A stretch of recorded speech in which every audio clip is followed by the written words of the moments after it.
Right, we are live. Hey guys, how's it going? Welcome back to the QLS channel. We are here for the third session of day one of the second test match of the Ashes. At the moment, Australia doing very nicely for themselves, sitting 129 for one.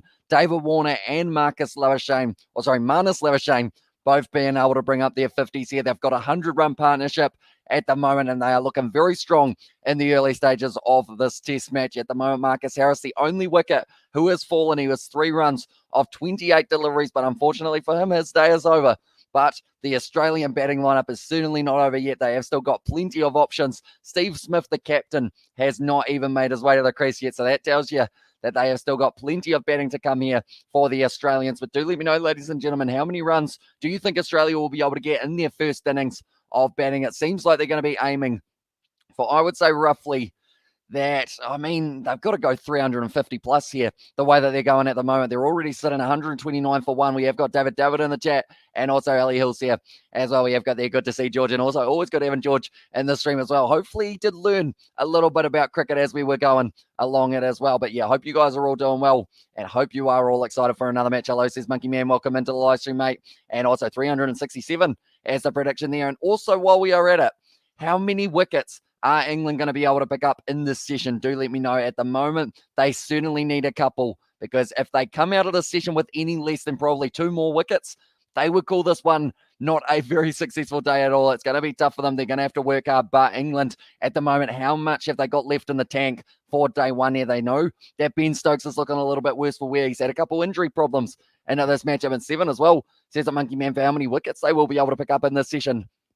I assume that is, and that would be very impressive from them. Stuart Broad, we know how good he is with the ball in hand. Also, Jimmy Anderson, last time he played in a day-night test, I believe he was able to pick himself up around those 5 wickets or so. So let's see whether or not that will be the case for him here. But at this stage, 3, if they're very lucky as well, says David there, for how many wickets they will be able to pick up. I feel like that would be, I guess, about par for them as well. And when we'll start third session as well, says Lida. So the third session will be starting in 8 minutes time. So we have got just those 8 minutes to fill in before we get to that matchup. But I will show you guys at the moment with the BBL, they have taken a little bit of a break. And the reason for that is because we have got this day-night test match. So who knows, maybe these games will overlap with the Ashes day 4 and 5. We will have to wait and see. But first of all, the game is going to be between the Brisbane Heat and also the Sydney Thunder. Usman Khawaja still not going to be available for the Thunder, though. That is due to him still being here in the test side. Also, the Scorchers, they had Mitch Marsh return from Australia A, able to hit 100 runs for himself up against Matthew Waite's Hobart Hurricanes, in which will be a very exciting battle as well for those two. This is the schedule at the moment for Australia versus England. This is the day-night test starting at 5 p.m. New Zealand time every single day. We haven't lost too many overs so far, so I'm not sure whether or not they will start a little bit earlier on tomorrow or not. Then it is going to be the Boxing Day test match at the MCG. Should be absolutely incredible, that atmosphere for that one. And then also Australia versus England. That will be the 4th test match, and that is going to be at the SCG, followed by Hobart, which will close us out as well. As you can see here, the batting lineup to come: Steve Smith, Travis Head, Cameron Green got himself a golden duck in his first innings. Alex Carey at his home ground of Adelaide Oval. Also, Michael Nessa getting brought in. That was for Pat Cummins, who did have a bit of a COVID scare. Then Mitchell Stark, who loves a pink ball. Nathan Lyon, who loves a bit of spin. And then Jai Richardson, who has been brought in, and he is pretty decent with the ball in hand as well for the pink ball. And also we have got the how many minutes remain to start. Tell me, Hamish Bro, as well. So we have got 6 minutes at this stage. 6 minutes in total. The aim is to bowl the opposition out twice. 465 for 5 is a good score. That increases the pressure to reach follow-on total as well, says Spock. Exactly right. So if they can do that, it's already at this stage sitting with England as an 11% chance of being able to win this one. No, sorry, 3 as well. And there says Monkey Man. But I think the big thing here for me is because we are sitting in the final session, this is normally the session that the ball moves, that players start to misread the length a little bit more, and this could be when either Australia hit a whole heap of runs or England take a few wickets for themselves as well. Come on, Aussies as well, says Monkey Man. So all Warner and Labuschagne have to do is close out this day.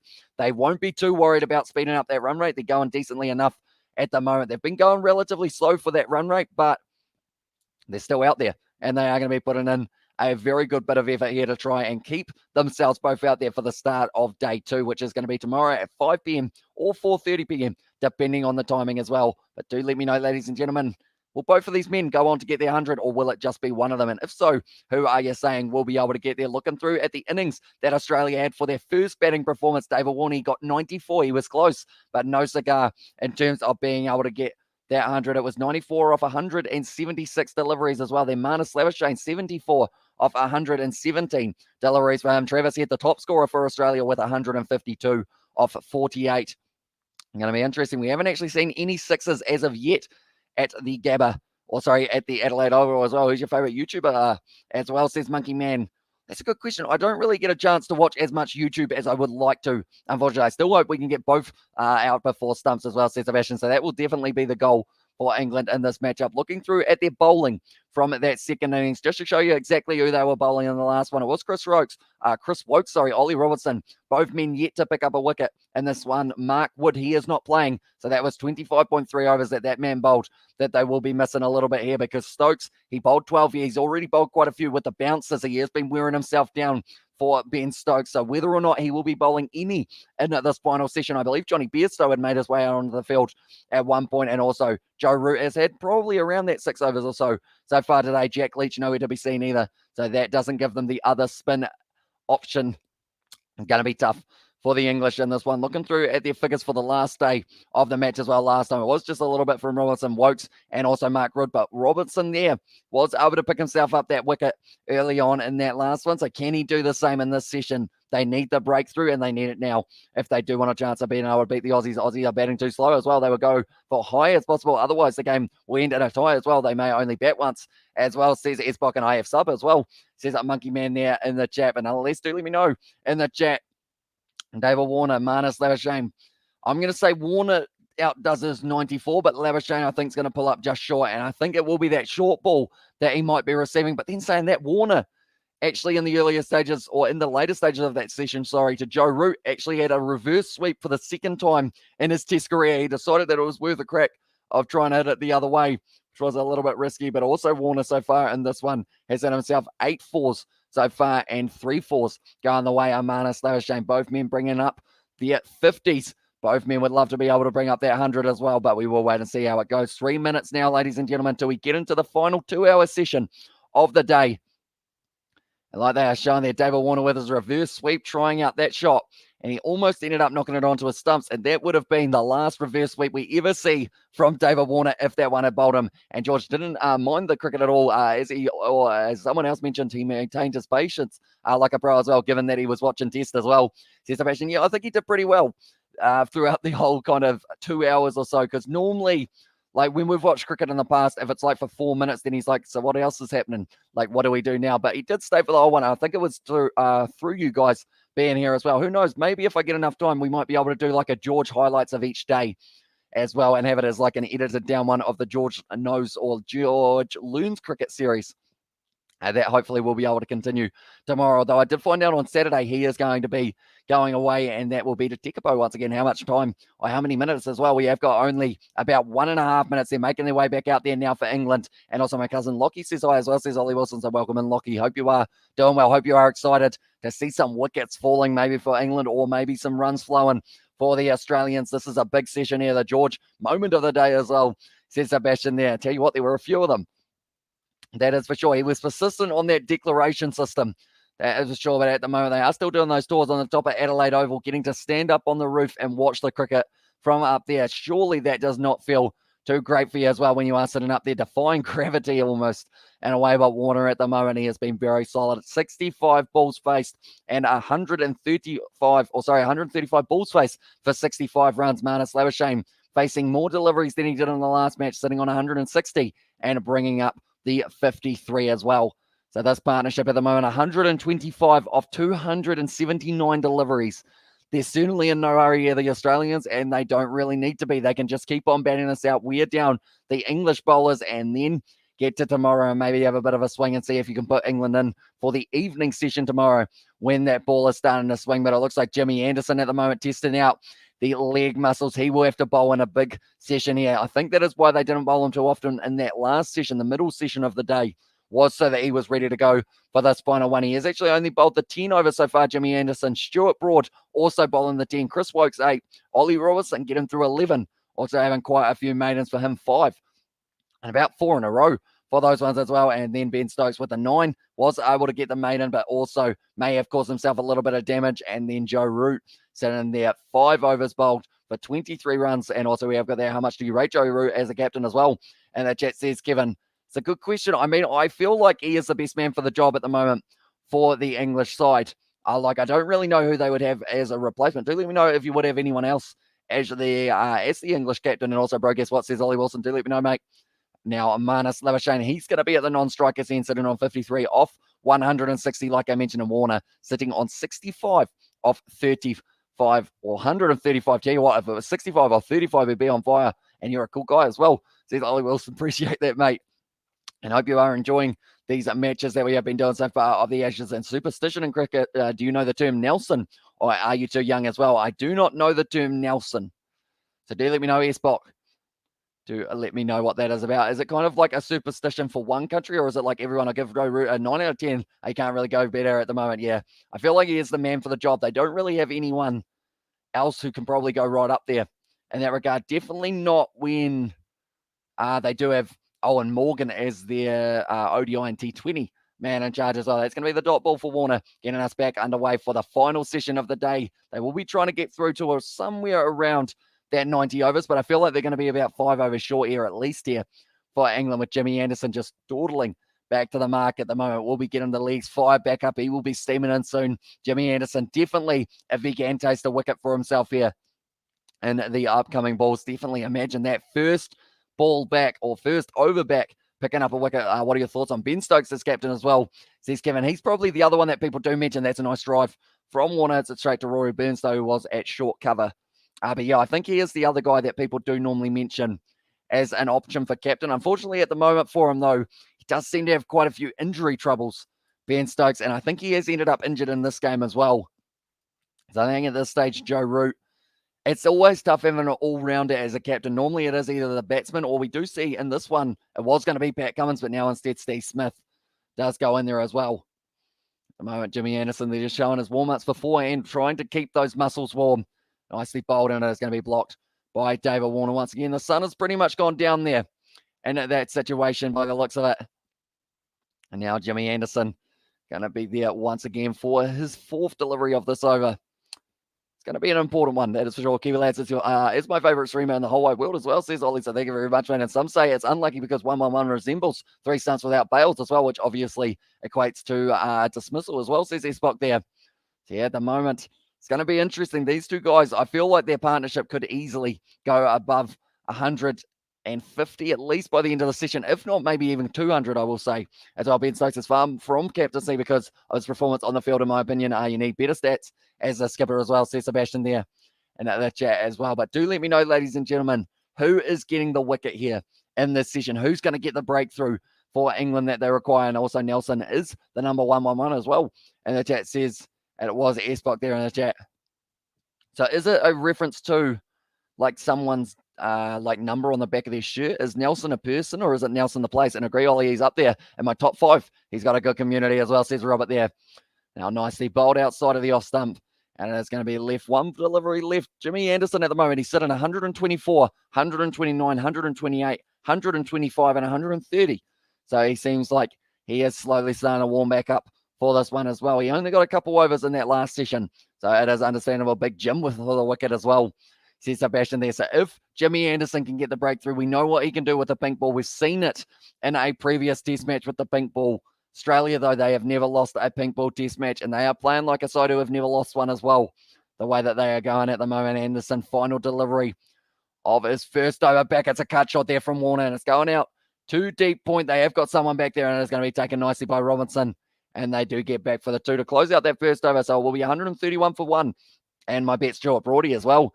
And the chat says Kevin there for the prediction. Yeah, I think it is going to be one of the 2 very experienced fellas. It's unlucky for batters or teams. Some say it's unlucky because 1 more in receivers, 3 stumps without bails, as well, says A Spock there. And also we have got the, I'd say, Anderson for 633 wickets, and it will be Marnus, I'd say, as well, says Robert. So yeah, Marnus Labuschagne perhaps could be on his way. I will ask one more difficult question. How is he going to get him out? How do you get someone like a Marnus Labuschagne out? Because I know that Jimmy Anderson, he doesn't throw in too many short balls in recent history. So is it going to be a little edge maybe to Gully? I think that's actually what I'm going to say. I'm going to say it will be Stuart Broad who gets Marnus, and it will be an edge to Gully. And Ollie Pope will be able to take the catch. I believe that will be who they have got at gully here. Is it going to be Stuart Broad? No, it's Chris Wokes once again. Will be brought back into the bowling attack. The moment overs 8 overs bowled, 19 runs, 3 maidens here with an economy of 2.38. And also we have got there, would you like some sick cruddy fruit salad as well? She's at DMK there. I'm not too sure what that is. But if it's got pineapple or mango in it, might be keen. It's going to be going down to fine leg now. And once again, they will be able to get through for the 2 runs. Stuart Broad having to work hard to try and cut that one out. Marnus will be bowled out. The castle will collapse. And there's an Alfred Sebastian there in the chat as well. But Wokes just straying a little bit to the kind of middle sub. It was actually a nice inside edge from it was a David Warner there, or Labuschagne, sorry, an edge to Josh Butler. As well says Robert there, and umpire David Shepherd used to bounce around on one leg when the score was 1-1-1 to break the curse as well. Says it was S-Bok there. Now, once again, Wokes with the dot ball. We are into around, I think this is our about 4.5th hour of streaming today for the Ashes. It's been exciting. That's the thing. It's been going at a relatively slow rate for the Australians, but I think the thing that makes it so much more exciting is having you guys here in the chat throughout these whole ones. We are going to be back for tomorrow as well. Whether or not we have a George, we will have to wait and see whether or not he does want to sit through another couple hours of the Ashes. But now Wokes once again running in a little bit short. And it is the dot ball. Marnus just tapping it away to the leg side to Rory Burns. They haven't actually got a bat pad at the moment. It seems like that was something that they only went with for maybe about 5 to 10 overs when Stokes was able to bowl it short. But other than that, unfortunately for him, Stokes, I think he's got a little bit of an injury at the moment, which is not what you like to see for Ben Stokes. You want to see him 100% at the moment. Their field, they have got a deep square leg, a fine leg, and then also a leg gully in play as well. And it looks like a man is moving to the mid-wicket kind of region as well with mid-on, mid-off. Can Wokes get up the wicket, or can get the wicket, I should say, as well there. And once again, straight to Jimmy Anderson. At the moment, like they're saying, try out a couple full balls. Chris Wokes very good with his pitched up delivery. I filled up this glass too much and my hand is too shaky. This is going to be dangerous.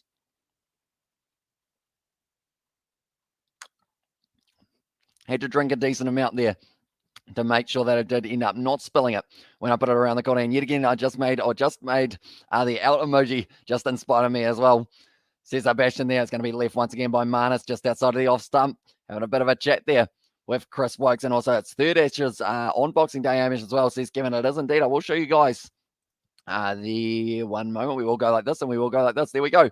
That is the Ashes schedule that it is going to be taking place. So we know that the Big Bash is coming back on the 19th of December, I believe it is. So we are hoping that maybe either by then the Ashes is going to be completely summed up, or we will be doing a little bit more of the BBL alongside the Ashes sessions that we can. Australia versus England, that is a Boxing Day Test match. Nice shot there from Labuschagne, and once again, just able to block that one out, and that is going to be the end of the over. 55 overs down, and there's 113 for just the single once again. But Australia versus England, that is going to be taking place at the SCG on the 5th of January. That is the first test match of the new year for both of these sides, and then it is going to be at Hobart that the final one will be taking place for these ones as well. As Stokes on the field, he is indeed, but he does still look like he is possibly a little bit ginger at this stage, and I don't mean that.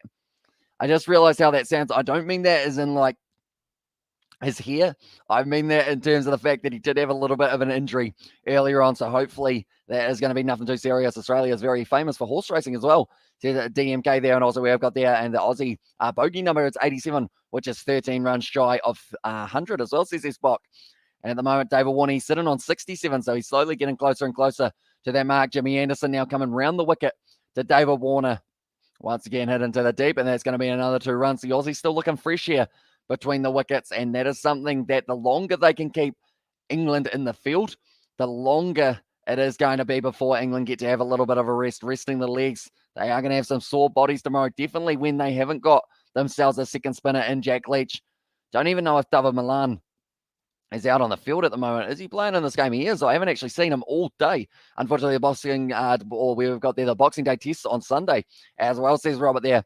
And the channel also, we have got there. Thanks for your live, says World History Knowledge as well. No worries, mate. Thank you very much for tuning in at the moment. Australia, 65% chance of being able to win this match. Anyone who is new to the channel, be sure to leave a like and subscribe. Once again, blocked there with the 4th defensive from David Warner. Like I mentioned, no hurry here for that man to be able to get himself towards that 100, facing 143 deliveries so far. Did face 176 in his first innings. He was able to get 94, just a little bit short of that century. I'm back as well, says Paddy Wagon. So welcome back, mate. Hope you are doing well, and I hope you are excited for another day of Ashes action tomorrow as well from the Adelaide Oval. The weather's supposed to be good pretty much all week, which does mean a draw with 24% could be relatively likely if it is as good as a batting surface as the Australians are making it look. It is just going to be the single once again glided down to kind of that third man region. What if Ashes series ends up in a draw? Do they share the Ashes as well? Says Kevin. So pretty much if it does end up as a draw, from memory, 2019, we did actually have a draw in the Ashes. And because of that, it does mean that whoever the home side is, they retain it. If it's a draw, whoever held it the year before, I believe, still retain it, if that makes sense. So pretty much because England drew with Australia, I believe because Australia already held on to the Ashes, they got to hang on to them, I believe, if I'm not wrong. Australia at the moment, I believe they are in hold of them. I want to say that I'm correct there, but I could be wrong with my Ashes little knowledge from the past as well. But Anderson once again now. Labuschagne looking like he's going to be very solid throughout this final session. He looks in no hurry.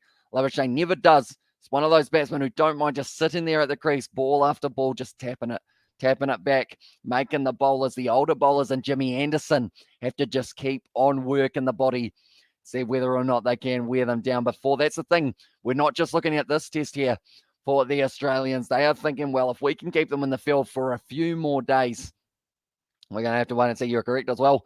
Says it Robert there on the chat. On 39 degrees tomorrow, apparently. Yeah, nah, that's not too fun to play in, I wouldn't think. So 39 degrees.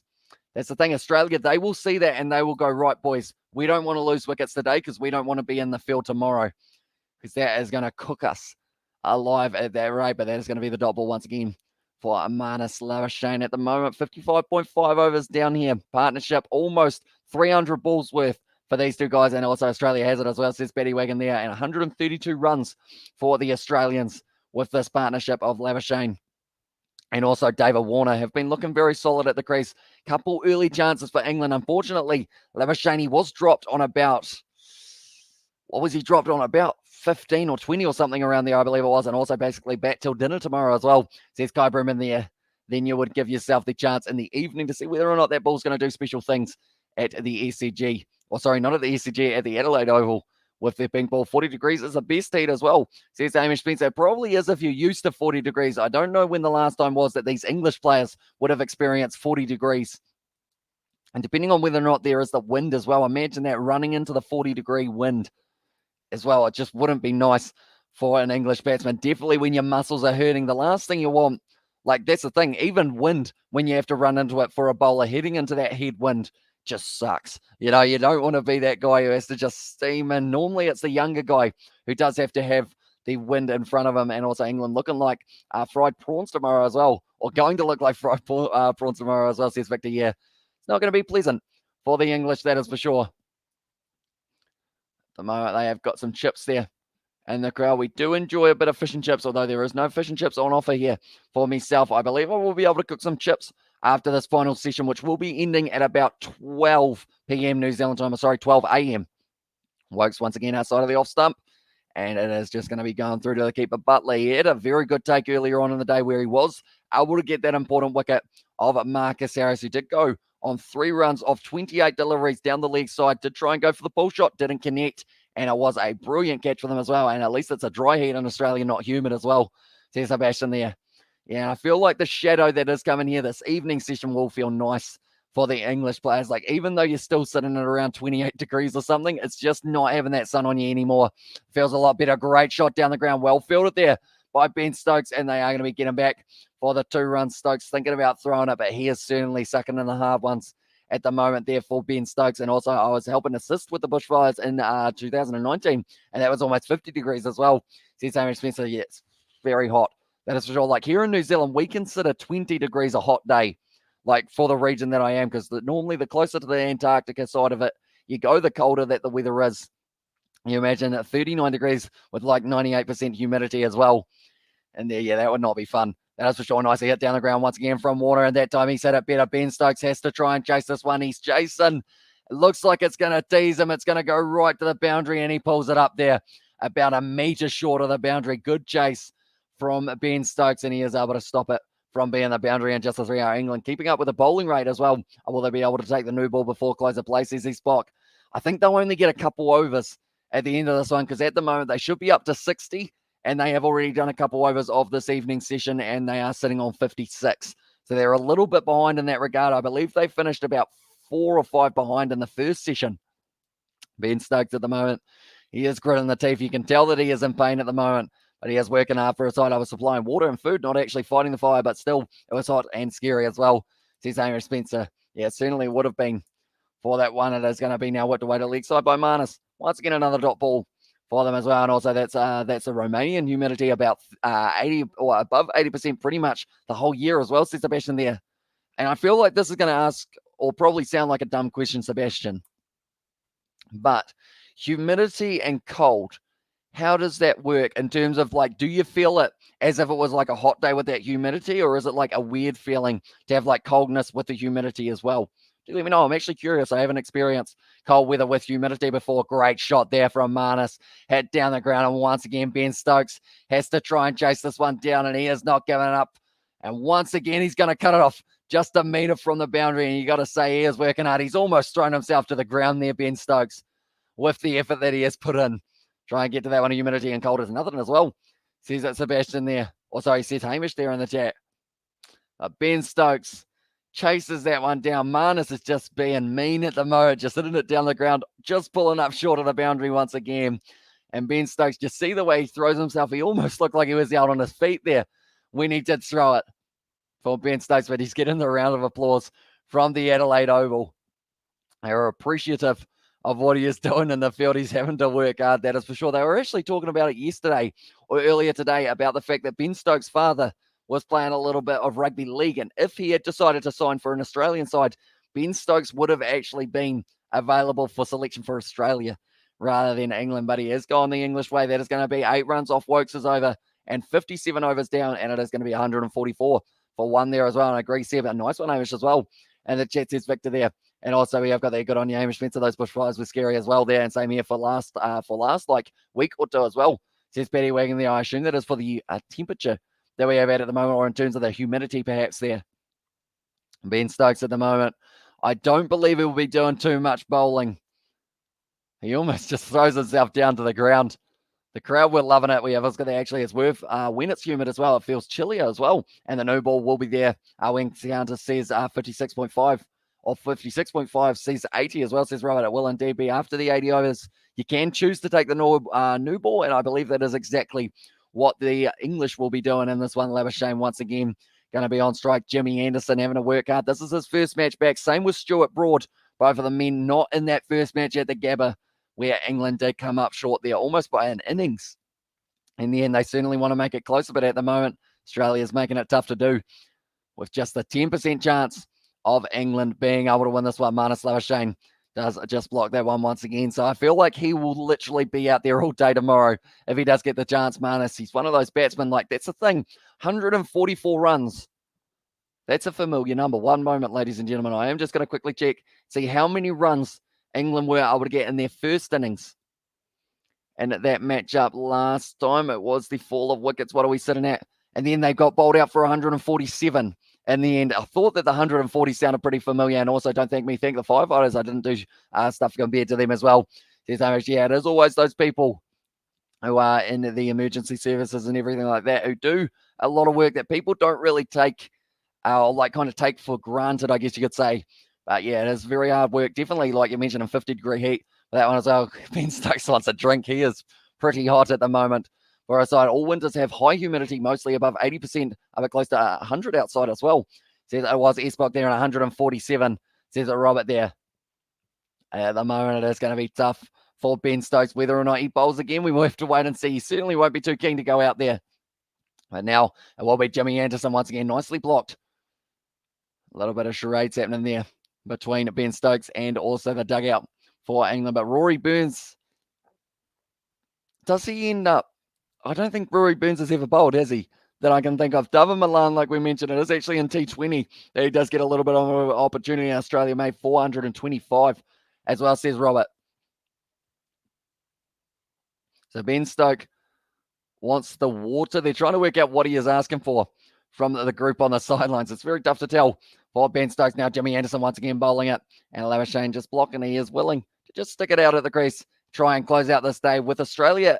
I would say if Australia have a 210-run lead or somewhere around there, even 200 runs, they will well and truly be happy with that. 25% chance of a draw here for this test match in Australia. 65% chance of being able to win it. David Warner, 8 boundaries so far, all 4s. No 6s coming for the Australians in the early stages. And when you heat air to keep it comfortable in the winter, you lower the humidity. The reason why people say the winter air is dry as well.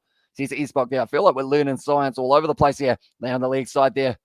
And it's going to be cut off once again. Crawley out there on the field. I haven't actually seen him too often either in the early stages, but the partnership moves closer and closer to that 150. It's sitting 140 for 308. And I feel like looking at Crawley's reaction there in terms of warming up the arm, I feel like maybe that's one of the first throws that he's had to do today, Crawley as well. The umpire just asking him if he's all right. And thanks, Robert, in the chat. Says Esbok there as well for how many that the Australians were able to get. So 147 is how many England got bowled out for in their first innings. Australia are 3 runs away. A boundary here off the final ball of Anderson would bring it up. Well, not to be ahead as well. It's going to be off the edge there, but it is down. And it is going to be the end of the over, the 58th over. And now we are sitting at 144 for 1. So a maiden there from it, Jimmy Anderson, well bowled. And the moment Marnus Labuschagne here sitting on 148 balls faced. 177. Warner's sitting at 148 as well. Crawley must be a substitute as well. And that one says, so that would be for, I assume that would be for, I want to say Ben Stokes, but I'm not too sure who they have actually replaced at this stage. But they have got still out there. I believe Ollie Robertson is still lurking around. And Sekar has said hi as well. Welcome into the live stream. I hope you are doing well. If you are new to the channel, be sure to leave a like and subscribe. We are going to be back with more Ashes action tomorrow, where we will get to see day 2. Maybe we get to see a little bit of the English side batting as well, depending on how it finishes. But Australia, they won the toss. They chose to bat Steve Smith as their captain due to Pat Cummins being in close contact with a COVID case. It does mean that he is missing for this game, but seems like Steve Smith, he made the right decision here, because they are now sitting 144, just losing the 1 wicket. And it was Marcus Harris there. 3 runs off 28 deliveries. And that man, once again, Chris Wokes, going to be running in. It's going to be whipped to the leg side by David Warner. Looks like it could be the 2-no. Well cut off there. Do they decide? He is saying no. And Robertson having to get down a long way to be able to grab that one near his ankles. And also hit that like button and subscribe, folks. Kick back and enjoy the commentary as well. There's Sebastian, and yeah, we have got plenty more as well. 37 degrees tomorrow in Adelaide. We'll need to mop to wipe up England's bowlers as well, says Tom. Yeah, it's going to be very tough in those conditions. Like, that's the thing. Australia here, they might even be tempted to bat out most of tomorrow, whether or not they give themselves about 10 overs at the end just to see how it's going with the ball in hand, see whether or not they can get that little bit of swing in the evening, or whether they just punish England and just keep them out there for the whole time, decide that they only want to bat once here. Although I feel like the better strategy is to do your batting in 2 separate innings, just because or else the bowling would just suck for Australia. That is for sure. England best test captain Alistair Cook. Do you agree, Hamish, as well? Seth Gavin was very good up the top of the order for them. They're certainly going to need someone at the top of the order here, whether it's Rory Burns, who is under a little bit of pressure for his spot, whether it is going to be Hamid, who hasn't really had too many opportunities for England, or Joe Root. Someone at the top of the order probably needs to go on and get at least 50, if not 100 here. Although as well, Marnus Labuschagne getting above the bounce of the ball there, and that is going to be racing away to Rory Burns, who is in the deep. He won't be minding fielder there, Rory Burns. He is in the shade, just alongside almost the whole of the Adelaide Oval as well, and grind them into the dust, says Tom Martin there in the chat as well. Or is it Tom Mater? Is it Tomata? Tomata, if I'm not wrong, might be the pronunciation there as well. But Cameron Green at the moment, he will be a little bit nervous to get out there. And I feel like, at what stage do they send down a night watchman here for Australia if they get to maybe about 5 overs left in the day and they just want to try and tick over to that next one? But now Wokes once again bowling it, and Warner with the block. 150 balls faced now for David Warner, going at around that strike rate of somewhere around that 50 mark. He's not giving up though. He is just going to be sticking it out. The next 3 to bat, it will be Steve Smith, Travis Head, who is actually sitting with 150 runs in that last matchup. And then also they will have the man at 6, Cameron Green. Hasn't had too many opportunities. Also, Alex Carey will be on his home ground. He'd love to have a bat, but of course, he would also love for Australia to just be able to keep on increasing this lead for the third session of day one. Once again, blocked well by Warner, looking very solid behind the ball there. If Mana's got out in this over as well, says Mohammadi. Hopefully I pronounced that correctly. If Manus goes out here, it will mean that maybe there is that opportunity for Steve Smith. $1 super chat as well if Manus got out. So is it this over here? Because he is not on strike, or are we talking next over? Mohammadi. Do let me know. It is going to be Warner on strike, and he is blocking that one. He will have to strike for the next over here for Manus Labuschagne. And also I'll send Night Watchman out at the next wicket as well. Says Robert, yeah, just try and wear down those bowlers just a little bit more for the Australians. But Warner, he has faced 152 deliveries, going at a strike rate of 50. And Australia, after the 59, have been sitting at 146 for one here as well. And at the moment, we have got the next over of this matchup. Labuschagne sitting on 59 of 179 balls.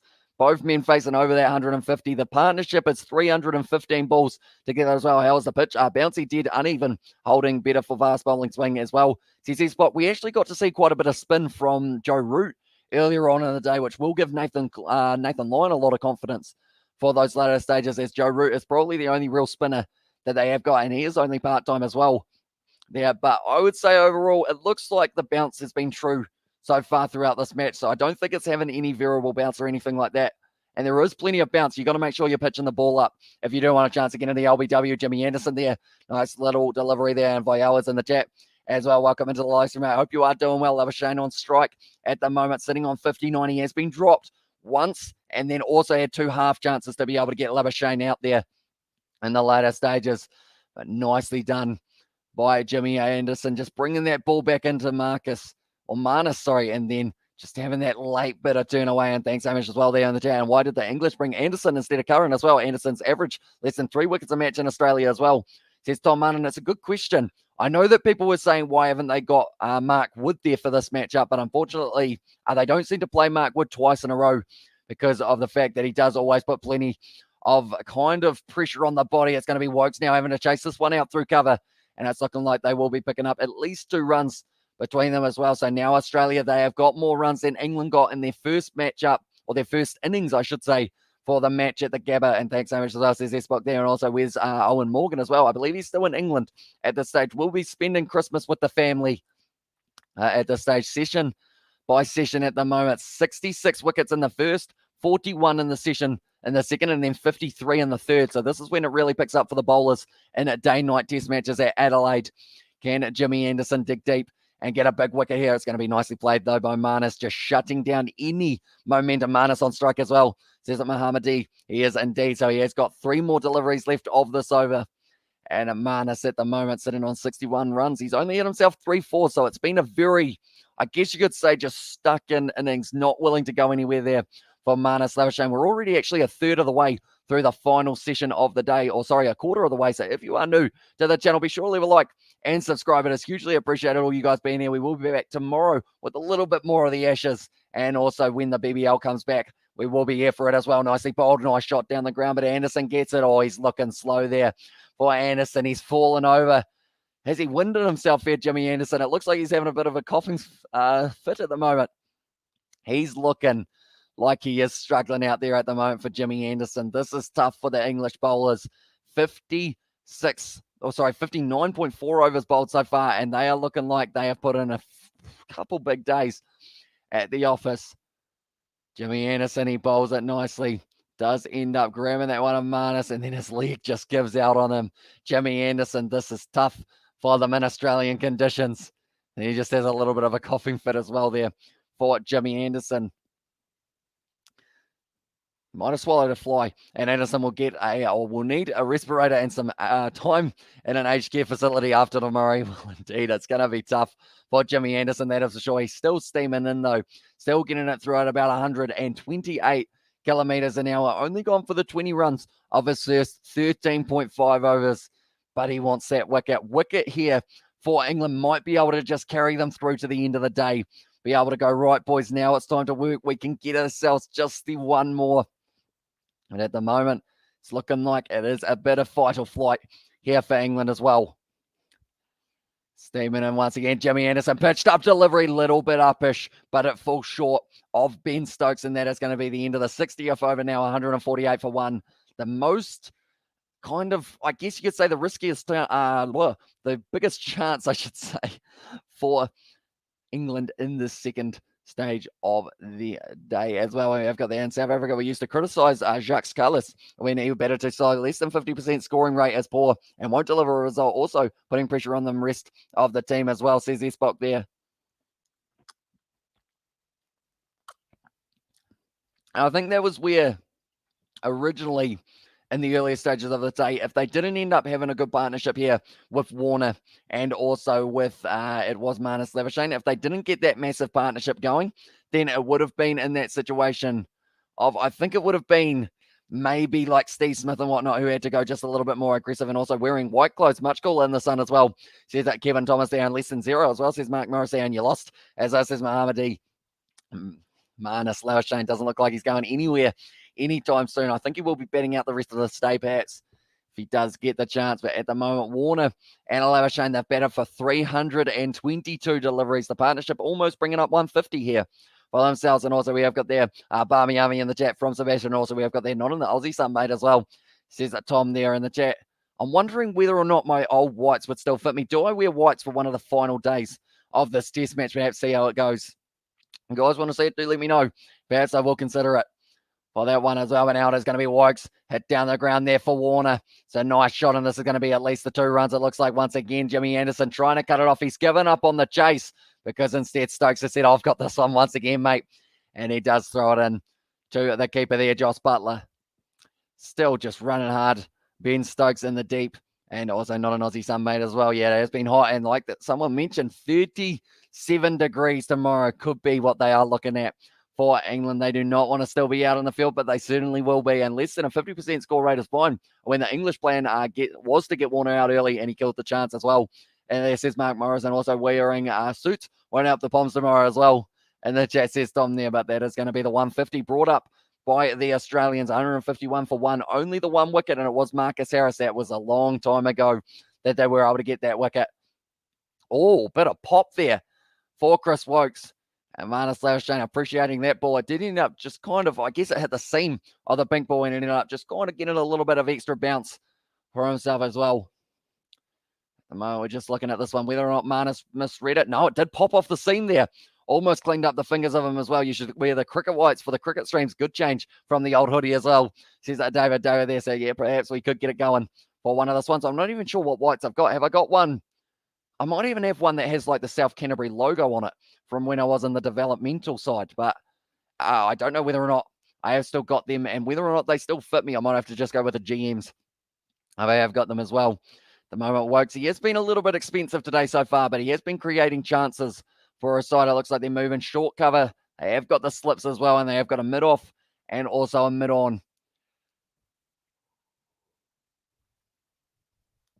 Another yawn coming in. Backward square is where that man is located, perhaps.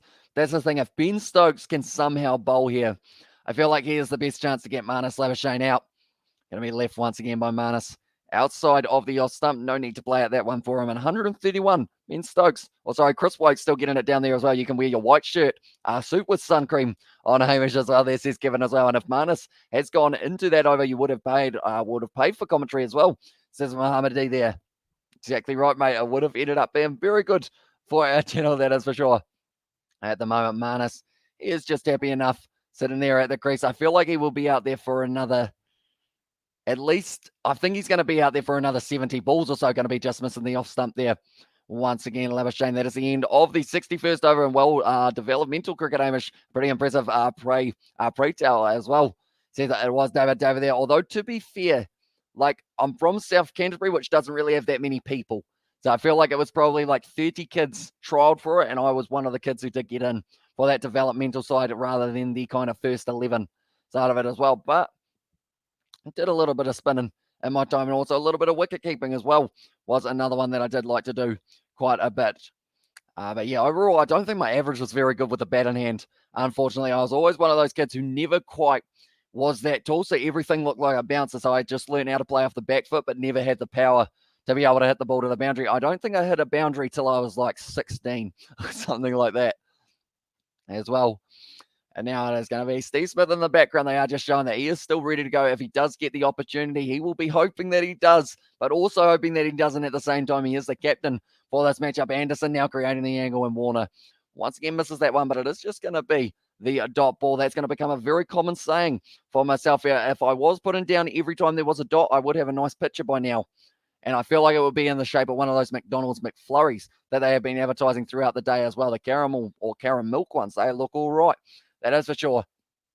Anderson at the moment, one of the pace bowlers brought in for England, and also brought in Stuart Broad. And that is replacing not just Jack Leach, who was the spin bowler for them as well, and then also the other option that they did get rid of there was actually Mark Wood. Nice delivery, shot from David Warner there out to mid-wicket, and that's going to be a boundary for Warner, and he moves into the 80s now. He is sitting on 83 as well. What a shot from Davey. Take that, Jimmy, as well in there. It doesn't matter, Hamish. The coaches must have seen something as well. Says David there, and I would love to get back into the nets a little bit as well. I probably haven't been in the nets for about a year or something like that, and then that was probably the time before that. Will Australia definitely win as well? Says Obadiah, it's a high chance, but then also the draw is probably relatively up there as well. That is the 151 run partnership. But two batsmen got out in this over, except David. You will get $2,000 super chat as well, says Mohammadi. I'll tell you what, wouldn't that be nice? As I hear you, Mark Morris as well, says he's Spock there in the chat as well. But now it is going to be nicely bowled, and it is going to be outside of the off stump. So are we talking this over here, Mohammadi, or is it the next over? Do let me know. I feel like at this stage, the likeliness of it happened, a very, very slim 66% chance of Australia winning this one, though, for themselves. But the partnership moves up onto 151 off 330 balls. Warner sitting on 83 here, 17 short of the century that he wasn't able to bring up in his first innings. He was able to get himself 94 runs off 100. And I'm going to quickly check this one as well for how many balls that he did face. It's outside of the off stump. Great shot there from David Warner. Once again, the cut shot down to Rory Burns, but he was able to get 94 off 176. So he's looking like he is about par for that as well in this innings. And then Marnus Labuschagne, last innings, he did face 117 balls and got himself 74 runs as well. And also we have got there, you may want to just cross your fingers that he pays up as well, says Robert. Yeah, I have had that before, though, in terms of people who will be like, we will pay you this if something happens, and then it happens, and then we don't hear from them ever again. Let it be next over as well, says Mohammadi. And also we have got there, do it soon, Hamish. You'll stay in your 20s for long as well, or you don't stay in your 20s for long, says David there. And also England was in it at being the test of Australia has now taken control. I feel like I struggled to read that one, but I don't think it was the sentence that I struggled. It was just my brain not putting the sentence together. But Anderson now gone for the 5 runs so far. Whether or not Stuart Broad maybe makes a return to the crease for the later stages. But Anderson now once again staying in short ball. Marnus hits it to square leg where it was in the end. Once again, the big pace bowler, Ollie Robertson, who was able to cut it off as well. David Warner at the moment, very good partnership here with Marnus Labuschagne. These two could bat all day tomorrow as well if they want to. Warner perhaps looking at that century before the end of the night. Marnus would need 39 to get that century. So I feel like he will be looking at getting, I guess, 80 plus or 75 plus, somewhere around there for himself as well. But I guess for the sake of that one of getting the 2 wickets, I would say I want it to be Stuart Broad who does bowl for that over. Anderson once again, short ball, nicely played by Marnus Labuschagne. That one's been timed a lot nicer, and that's going to be the 4 runs there for Marnus to close out the 62nd over. Expensive one from Jimmy Anderson, going for the 9 runs off it with the 2 4s coming, 1 for Warner, 1 for Labuschagne, and it is going to be now 160 for 1 here for the Australians of 62 over so far. They are just showing one of those little lawnmowers, you know, the ones that are like wireless, and they just kind of charge around your back. Your backyard, I should say as well. We are already actually 40 minutes through. We're a quarter of the way through this session. Anyone who hasn't already, be sure to leave a like and subscribe to the channel. We are going to be back tomorrow with some more Ashes action. And also, when the BBL does return on the Sunday, we are certainly going to be back as well. It's going to be Ben Stokes. Oh, interesting. This one could be a nice one for us in the situation, but it is going to be the Brisbane Heat taking on the Sydney Thunder. That is on Sunday the 19th. We thought maybe the way that pink ball tests normally go, maybe Australia would have been finished by them. It still could be, of course. And the Scorchers versus the Hurricanes, that is going to be on the Monday night, which is also the final session of the Ashes as well, if it does end up going that long. And then we seriously need a spin guy as well. Joe is just part-time as well. Yeah, they need someone outside of Jack Leach. They would have loved probably Moeen Ali. Unfortunately, though, not there for the test match as well. Thanks for the call, lads. Brilliant job as well, says Tom. And thank you very much for tuning in, mate. Hugely appreciated. England going to be exhausted after tomorrow's session as well. Says Kevin, yeah, 36, 37, 38, maybe even the 40-degree heat there for England to try and survive in that temperature while also running around trying to defend and trying to find a way of stopping these Australians. 63 over for 2,000 as well. And there says Mohammadi. So I assume it is this one here. Oh, and David Warner there, someone in front of the sight screen, and it was actually Ben Stokes there who was, oh, don't do that as well. He did pull out right at the last moment there for it as well. And like they're saying, that's why the over rate is quite slow as well. Security ending up just getting themselves in the wrong position. He said, oh, don't do that. Said Ben Stokes there, Moeen retired from Test cricket, and he is the kind of spinner that they do probably want to have available for this type of one. Who else is a young English spinner that could have a chance? I'm trying to think of it as well. It's a short ball there from Ben Stokes, but all the effort into that one was close to a wide, but just a little bit inside of the, I guess, requirements of not being too high for Ben Stokes. I'm trying to think of it. Who was that young guy that they did bowl? I think it was last year that did pretty well. It wasn't Ollie Pope, was it? Was it Ollie Pope? Was it Ollie Pope? Surely it wasn't Ollie Pope. Could have been Ollie Pope. Does he bowl leg spin? Does he bowl off spin? What does Ollie Pope bowl? Let me know, ladies and gentlemen. Was it Ollie Pope? Or was it someone else? And now it is going to be Ben Stokes once again charging in. Nice delivery. That's uppish from Warner, but it is going to be falling safe. And it is going to be going very close to the boundary. It makes it as well. Good shot from Warner, and he moves now up to 88 of 160 here from himself. Looking very sharp for David Warner. The partnership moves up to 160. These two men are just going to keep on at it at the crease. Try and punish the Englishman. At least the sun has gone down at the Adelaide Oval, or else it would have been extremely hot throughout this later stage. It still probably will be. Who do they play as well? Says Robert Miller. I believe, I want to say it was, if you list a few spinners, Robert, for England, I feel like I will be able to let you know who it was. It's going to be the pull shot there from David Warner and cut off in the deep from Chris Wokes. Looking like he is starting to really go for it here. And one ball gone as well. We are actually up to 4 balls gone. So unless it is, 3 balls gone. So unless it is 2 wickets in a row here, it's looking like I'm not getting myself paid in that situation from Mahadi there, or Mahdi in the chat there as well. Have you got any other ones that you do want to bring up, Mahdi? Because it doesn't seem like this one is going to be taking place perhaps over day play. England play a cool off at the beach as well. I thought its day-night test won't work as well. Oh, I forgot its day-night test won't work, says Kevin there in the chat. But after that scare with Pat Cummins almost being in contact with a COVID case, I don't know how freely these players will be able to go out and about here at the end of it. But at the moment, 36 runs so far off the session. 0 wickets. Can Ben Stokes get it going? Leach was a spinner in the last test for England as well, says Martin. What about the one before that, or kind of about 6 months to a year ago? They had another guy who was doing very nicely for the spin alongside Jack Leach. I can't quite think of who it was, though. And it's going to annoy me big time. An England captain must use spin and medium pace more on the head as well. That's going to be a nice cut shot there from Labuschagne. He moves up onto 69. And it is a brilliant shot off Ben Stokes. It was Leach as well, says Robert. I am going to have a look on my thingy because I know that it wasn't Leach who I'm thinking of. I was doing quite a bit of bowling. I was able to pick up quite a few wickets.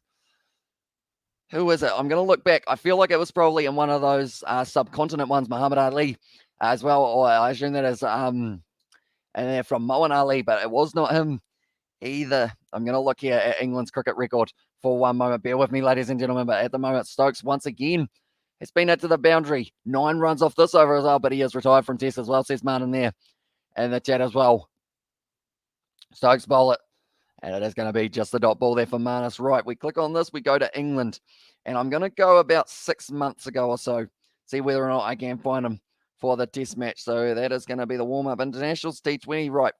Tests against India. Oh, was it up against India that I don't remember seeing him? We'll have a quick look. Scorecard. Anderson, it wasn't those 3 because they only bowled for the 3 of them as well. What about India for their first innings? I'm going to find him. I'm going to find the name, whether or not it is the last thing I do on this live stream. It wasn't Sam Curran either. I know that he is a base bowler, of course. But now, I'm not sure what that was. I almost barred like I'm a sheep. I am from New Zealand. There's plenty of sheep around. But that is the end of the Stokes over, and that is going to be 63 down and 169 for one here. For as well, right, England for their batting. Here we got Johnny Bairstow and also Joe Root. They're not the right ones. We got Rory Burns, Sibley Hamid, as well, Butler, Moeen Ali, Robinson Wood. He's not in that one. I'm going to find him. Ladies and gentlemen, hey, mate, as well. I'm playing some Rocket League on the PS5 as well. About to play NBA 2K21. It's going to be Lakers versus Clippers, and I play as the Lakers. Will Hamish find a bowler, or will England find the wicket as well? Says Sebastian. It's a very good question. And Root as well, says Martin. It was not Root either. It's really going to annoy me. Who am I thinking of? It's really going to annoy me, that is for sure. Right, who have they got? Root, Dava Milan as well. Who else have they got? It's not Bairstow, it's not Ali. Was it Overton? No, Overton's the big tall man, isn't he? That wasn't him. This is really going to annoy me, ladies and gentlemen. I can't find who I am after, who I could think of. Maybe it was more than 6 months ago. I mean, this year has flown by. So maybe he has ended up in that situation of maybe it was a little bit earlier than 2021. Maybe it was for a couple of years ago as well. But then I would have thought, like a couple of years ago, you're going back into the Jack Leach, kind of his partnership with Ben Stokes in England was absolutely phenomenal. And Burns is a right-arm medium left bowler as well. Or sorry, right-arm medium bowler in there as well. We have also got there, Will Hamish find the player. I did not in the end, unfortunately, for myself. It's going to annoy me because I can't think of him. I think he was bowling leg spin. Who have they got who bowls leg spin for England? Nicely bowled there by Joe Root. Whipped away to the leg side, though, by David Warner. And this looks like they are going to be able to get back between the wickets. No, they decide just for the single there rather than risking the two. So nicely running between the wickets there. The sun is going down at the Adelaide Oval, where it's certainly hot. If both these got out in the following over, you get $3,000 as well.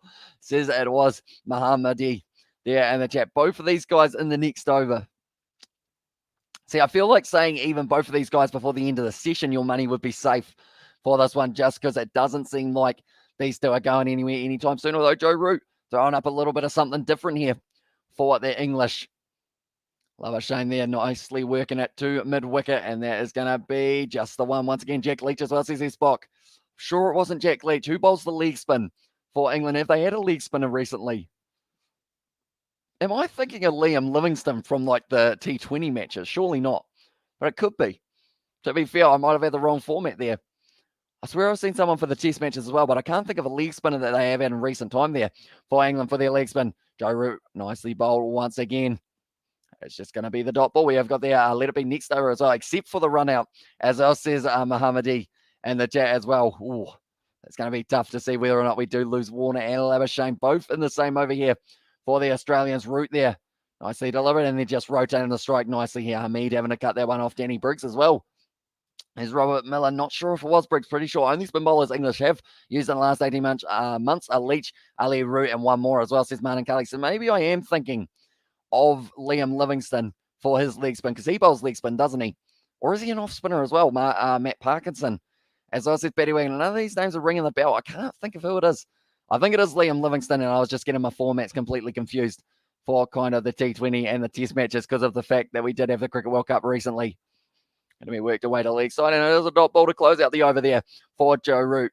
Sitting 172 for one here. They need a wicket, and they need it soon if they want any chance of being able to get it as well. Matt Parkinson as well. Says Isbok there in the chat. Am I thinking of the New Zealand spinners? Danny Briggs is an England spinner. He's a leg spinner as well, says Robert there in the chat. I haven't seen too much of Danny Briggs. Maybe I was watching a Shield game instead or something along those lines. Maybe it was the next one down as well. And Dom Bess, accidental wickets win as well. Says that Mark Morris. Was it Dom Bess? That kind of name rings a bell. Accidental wickets. When did he last play, Mark? Because that might be him, Dom Bess. I feel like I watched him play for one match and he played well. And now, other than that, he's probably not really had the best spinning career at international level. But I think it could actually be Dom Bess.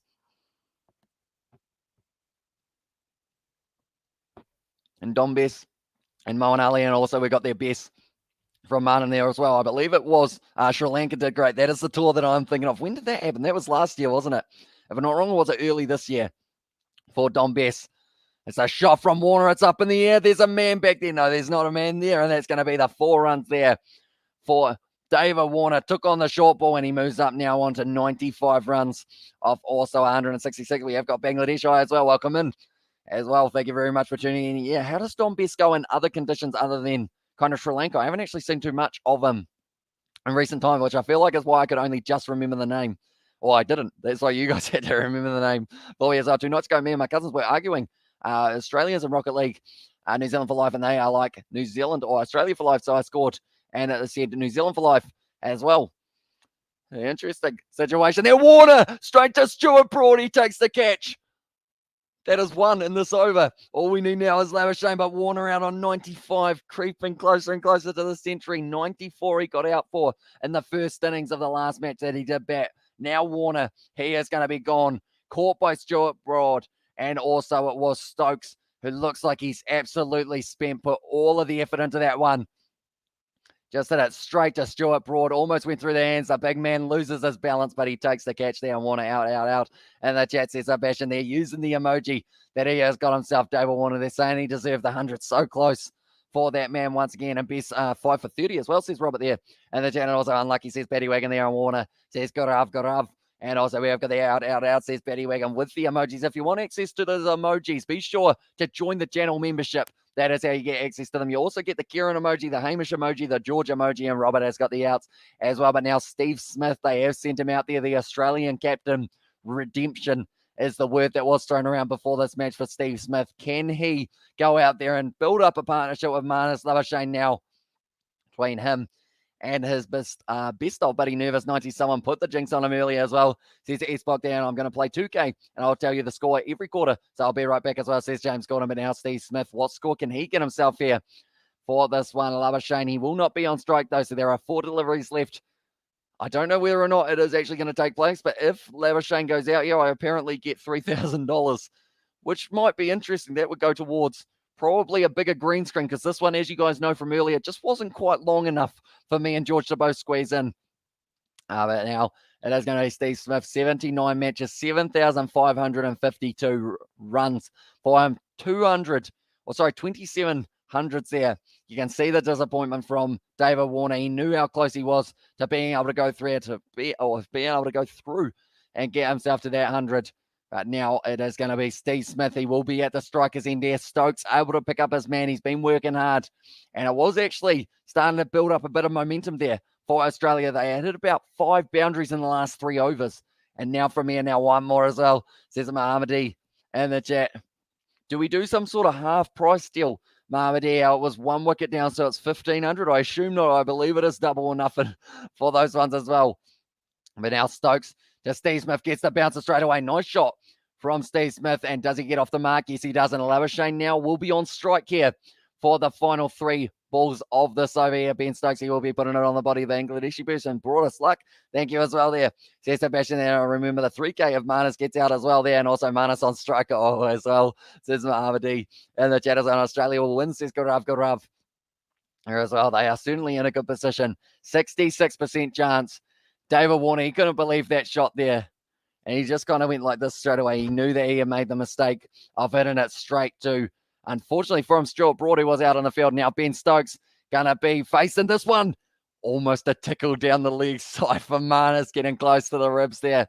And Ben Stokes, 2 more deliveries here. This game's starting to come alive in the night time session, ladies and gentlemen, here. Warner, unfortunately, straight to Stuart Broad, who did lose his balance there. 1 man out on that cover side. It was actually in the end, Ben Stokes went straight down on his face. Just put everything into that he physically could. Anyone who is new to the channel, be sure to leave a like and subscribe, as we are going to be back tomorrow with more of the Ashes. And I believe we will get to see some England batting tomorrow as well. See what the pace attack of Australia, this newly found pace attack with Richardson and also Nisa there. So it's a short ball, nicely played there by Marnus. And that is going to be the single down to Wokes.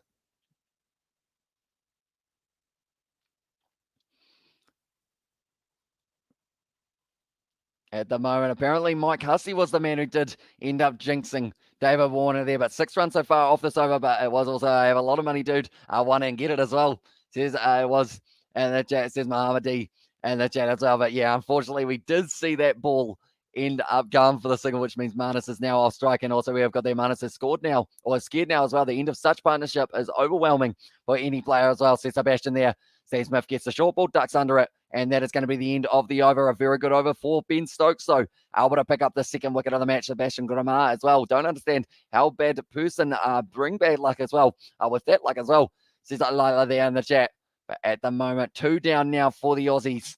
They will be in that rebuilding phase. They've still got Steve Smith best of luck as well, says Mohammadi there. So that is the end of the over, and Manasi is still at the crease. I'm also from Bangladesh as well, says Lila. So what time is it in Bangladesh? Do let me know, ladies and gentlemen. And at the moment, can they get themselves another one? You may want to update scrolling message as well. Says Robert, that is a very good point there. Yeah, what, Robert, you are onto it. That is for sure. So Steve Smith now has made his way to the crease here for his side. He is going to be out there at the crease, and he is going to be disappearing from that list. And instead now, it is going to be Marcus Harris, who was the first wicket, and now it's Marnus Labuschagne, who did not go out. He is still out at the crease, and it is David Warner who did end up going out. Unfortunately for him, David Warner went out on 95 off a total of 167 deliveries. So he was just short of how many deliveries he did face in the last matchup for David Warner. We go like that, and we go like this as well. There we go. We are all updated, and the 2 wickets so far falling for them as well. And also we have got there, there was a Bangladeshi person who came in, and 5 seconds later, Warner was out as well. So it was a good luck charm for England in that regard. But David Warner there, you can just see the disappointment. He knows that was the mistake. Why did he decide to pick out the one man out there, Stuart Broad? But it does open up a little bit of hope for England in this evening's session. We're under lights at the moment. There is still an hour and 5 minutes left of the session. Perhaps they can get themselves one more breakthrough wicket here for England. Also, we have got that as well, says Lila there. And the jab, Ben Stokes at the moment still very, very tired for that man. It's looking like a beautiful evening in Adelaide. It's probably still sitting around that 25 degrees Celsius. It's going to be hot tomorrow as well for these English players. So the more wickets they can get now, the better, because that means the less time in the outfield that they have to spend. But it is going to be now Ollie Robertson being brought back into the bowling attack. It's a short ball once again, Labuschagne. Nice shot there for the pull shot. Going out to the man in the deep there, Jimmy Anderson. And now Steve Smith back on strike. So I will ask the question, ladies and gentlemen. We had a few predictions earlier on. Steve Smith to get 100 runs for himself. How many are we saying now for Steve Smith to be able to get? Does him and Marnus Labuschagne, do they bring up that 100-run partnership? We saw a massive partnership between Warner and Labuschagne, 170 runs or something along those lines. But Steve Smith, as the captain, 35 test matches, 3,660 for him as well. It's 4 o'clock in Bangladesh as well, says Mohammadi there in the chat as well. So a nice time to watch a bit of cricket for the day-night one. Slower ball, beautifully bowled by Robertson. Did well and truly get that one from Steve Smith. He gave him the nod of approval as well there for Steve Smith. This was absolutely brilliantly done. Little bit of turn there, or little bit of bounce seam away, and 26 degrees in Adelaide as well. So it is certainly still hot for them, that is for sure. But hopefully England can get through this day without losing all of their body water from sweating out in these conditions. The pressure will be on them at the moment. They need another wicket, and they need it very soon. You got to break up this partnership of Labuschagne and Smith early, or Smith might be sitting on 200 balls by the time we get to this time of the day tomorrow as well. Do you think England can get one more before end of play? I feel like there's hope that's going to be Steve Smith, or is it? Oh, tell you what, I thought that was an edge. They're saying it was Pat. Tell you what, I thought that was Steve Smith out there. They won, but I believe, like they are saying, when you see a batsman head turn that quickly, you think that maybe he got the edge. What happened here for Steve Smith? No, I hit the back pad. I got all excited, but I was off the back pad there for Steve Smith. And that is why they did end up thinking about maybe what's the edge there. Slow ball there, nicely played by Steve Smith. Very much so I guess, busy batsman at the crease, always moving around, always got his little, I guess, kind of play-by-play that he does in terms of adjusting that out damage as well. And it looked like an edge to me as well, says Robert. It sounded like an edge too, but it was off the back pad for that one. So Steve Smith, he is still at the crease. I thought he was gone for a second there. The last wicket, David Warner getting 95 runs of 167 deliveries.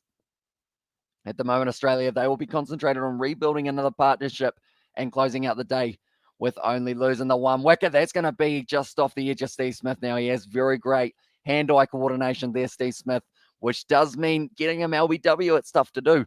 And it was actually I believe the way that the Kiwis targeted him in the test matches last year or the year before for the Boxing Day test was actually bowling those shorter deliveries and seeing whether or not he got lured in to trying to do a bit of that one as well. There's less swing actually in this final session of the day as well, and less seam as well for the average movement in this final session. So it is kind of proving that maybe that pink ball swinging in the evening is not a massive thing. Steve Smith once again plays that one as the block. And that is going to be the end of the 66th over. And it's going to be 180 for 2 here for the Australians. Have you got any other, I guess, predictions, Mama D, there in the chat in terms of what you think is going to be able to happen or what you are saying might not happen in this one as well? Do let me know. Water is great, isn't it? Hydration. I've only just recently learned that hydrating yourself on a live stream is a good idea because then your voice does stick around for just a little bit longer. But we have got possibly 3 live streams yesterday as well. Or today. No, tomorrow. Oh, a child did just receive some gloves from David Warner, which is pretty awesome for him. Which shows that, yeah, David Warner, he wasn't happy with the fact that he did go out, but he still ended up giving the gloves away. If Smith hits four fours, you will get $5,000 in the next over, as well, says Mama D. Oh, he's not even on strike. So unfortunately, it does seem like maybe more than likely it will be the Labuschagne who will be getting the opportunity to do so. Going to be the bouncer once again. Good shot there from a Labuschagne. It's going into the deep, and it is going to be cut off there by Rory Burns in the deep. And water is God. It's a genuine saying in Romanian as well there. And also, yeah, before we had India in the Boxing Day test, just gone as well, says Robert. And yeah, that's the thing. I remember the MCG well. I was actually at the MCG for the match between Australia and New Zealand. It was actually my first and only game of cricket that I have gone to watch, like in terms of international as well. And also Hasim Amla as well scored 311 versus England in 2012 in London as well. And international chat nice as well, says Victor there in the chat as well. But those people are making their way back off the roof of the Adelaide Oval. What a view they would have had of that wicket of David Warner. But now at this stage, it is going to be Ben Stokes once again steaming in. It's a short ball. Labuschagne strikes it beautifully. That's going to be the 4 runs for Marnus here as well. But he is not the one that we wanted to get the 4 runs. It is instead Steve Smith as well, who we haven't actually seen on the live stream yet. So I assume that is because he is out at the crease getting ready to go for this one. Good short ball from Ben Stokes, but unfortunately Marnus was all over it and was able to hit himself to the boundary once again. He's up to 78, which means he has actually got more runs than he did get in the last matchup. It's taken him about 70 or 80 more balls than he had in the last one. Once again, the short ball, Marnus off the glove there. It's just going to fall short of Josh Butler supporting England as well, says Aryan there in the chat. Do you feel that they will be able to get a couple more wickets tonight, Aryan? Do let me know. But the edge, it looked like it was going to be carrying through possibly to Josh Butler, but it did end up slowing down. I believe it actually hit the body of Marnus as well. Did end up, it hit the glove, then it hit the shoulder, and then it's what took the pace off it. And instead, as well, the Kiwi accent just keeps evolving as well, or evolving, says it was Sebastian there. But Josh Butler, almost the chance to get Labuschagne out once again. Very close, but it doesn't carry. And Josh Butler, he knows how close that was for himself. Now, once again, it is going to be Stokes to Labuschagne, bowls it short, gets in behind it there for Labuschagne, and does just block that one straight back to, it was Hamid who was in close at the moment in the back pad. Perhaps Ben Stokes can pick himself up a second one as well. And back the score is LA Lakers 24 to the Clippers 12, and Kobe and Shaq and LeBron James going wild as well. And I'd say we're going to go past the 200 tonight as well, says Robert. It does look likely at the moment. I think Robertson will make a breakthrough as well, says Aryan. There for who is going to be able to get the next wicket. So they have got Stokes from one end. They probably will end up with Robertson in the near future, perhaps giving him another opportunity. Maybe even Joe Root gets himself a little bit more of an opportunity with the ball in hand. It's a short ball from Stokes, and it has gone down the leg side. Is it called as a wide? No, it's not. It is just going to be the dot ball. Ben Stokes still getting it through at about 130, and this is rubbish bowling as well, says Tom there in the channel. How much does green screen cost damage as well, says Kevin? It depends on the type that you get. You can get it probably anywhere between $100, and if you go like super high end, you could actually probably end up spending $1,000 on it as well. We didn't end up spending $1,000. We didn't end up spending $100. We were slightly closer to the 100 than the 1,000, but it was still relatively expensive, this one. But we decided it was the best fit for the channel and decided it would look the best for it as well. The Aussie betting was awesome, regardless of what happens next as well. Says Sebastian there around the wicket there for Ben Stokes. And now it's going to be a misfield from Rory Burns. He's going to have to go get that one as well. And it is going to be the 2 runs to close out the 67th over here, and 188 for 2 here for the Australians, only losing the 2 wickets so far of David Warner. And also, way earlier in the day, they did lose the wicket of Marcus Harris. And I'll be honest, when I saw that first wicket of Marcus Harris fall, it seemed like maybe England were going to be able to be in this one from the get-go. But now the partnerships that they have been able to build up, if hat-trick happens in this match, you'll get $7,812 as well, says Mohammadi in the chat, and for sure as well. I mean, to be fair, if a hat-trick does happen in this match, that would be absolutely insane for either of these sides. Even if someone gets a duck in this match, I feel like that is going to be rare enough at this stage. It seems like everyone's really getting themselves nicely set. Labuschagne sitting on 80 off 205. Smith sitting on the 1 run off 8 deliveries. They decided rather than sending out the night watchman, they'd send out Steve Smith, give himself a little bit of an opportunity in the end of the session, just leaving that one. Robinson still going to be bowling from at the end as well. We have got their awesome sunsets in Australia. It's looking very nice, and I don't know why Marcus Harris is still in. Like people like Matty Renshaw and Usman as well got a big chance to replace as well. Says Precision, any bowler, says Mohammadi. And this one, so yeah, we are going to be back for every single day of the Ashes, ladies and gentlemen. So if you are new to this channel, be sure to leave a like and subscribe. I'm not too sure how many likes we are sitting on at the moment for this live stream, but let's see if we can double it by the end of this one, seeing as we have been going for about an hour so far, with still 54 minutes left of regular time of this session. Robertson once again bowling it nicely, and it seems like him versus Smith will be a good battle. Just that little bit of extra height that Robinson has might cause a few problems for her as well. The Pins up will be praying for an Aussie sunset around, or the Pins, will be praying for an Aussie sunset at about 2 p.m. tomorrow afternoon as well, and he's going to go before Boxing Day test, I reckon, as well. Says it was Robert Miller there for, unfortunately, Marcus Harris. He just really hasn't been firing at the top of the order, and if you do want to open up the test batting, you need to put runs on the board. That's why Rory Burns is under so much pressure in this game. He needs to probably make a century. Nicely played once again from Steve Smith. Keeps on stepping across the crease. It seems like maybe there's not quite as much bounce as we did see earlier on. Could be down to the softer ball, of course. 13 overs time. They are going to have a new ball here, and I assume that is when you will bowl Broad. That is when you will bowl Jimmy Anderson, and that is when you will hopefully be able to pick yourself up another wicket if you are looking at it from the perspective of England. But at the moment, Marnus, Labuschagne, Steve Smith, they have spent many, many hours batting together in test matches. All this innings have been just simply terrible as well. Says it Prestige there in the chat. It's going to be Robertson pitching that one up nicely. No run there for Steve Smith and Marnus. Hamid able to field that one at kind of short cover. He's almost a little bit wider, I guess you could say, possibly towards cover point region as well. Will Pekovsky is the man to open with Warner right and left-hand combo as well. Says Tom Martin, exactly right. Having that combo will end up meaning that probably, because that's the thing, Stuart Broad and also Jimmy Anderson, with the experience that those two have, they kind of knew how to bowl to Warner and also Marcus Harris. They weren't giving them any runs early on. It took them about 8 overs before they got 10 runs or something along those lines. Nicely bowled once again there for Ollie Robinson, and Harris hasn't made a century in Test cricket as well there, says it Robert there in the chat. But now 1 ball left, and then 12 overs left till they get themselves a new ball there, and also he's concussed as well, says Robert there in the chat. Oh, it's a no ball, unfortunately, for Ollie Robinson, so he will have to bowl that one again, and if Alex Carey gets player of the match, you will get $10,000 in this match. $10,000, sir, as well, says that Mohammadi there in the chat. Have you got some sort of proof that it will be happening, like donating $1 or something, so that I do know that you are serious about it as well, Mohammadi? Do let me know that is going to be the end almost of the over. They've still got one more delivery here for Robertson.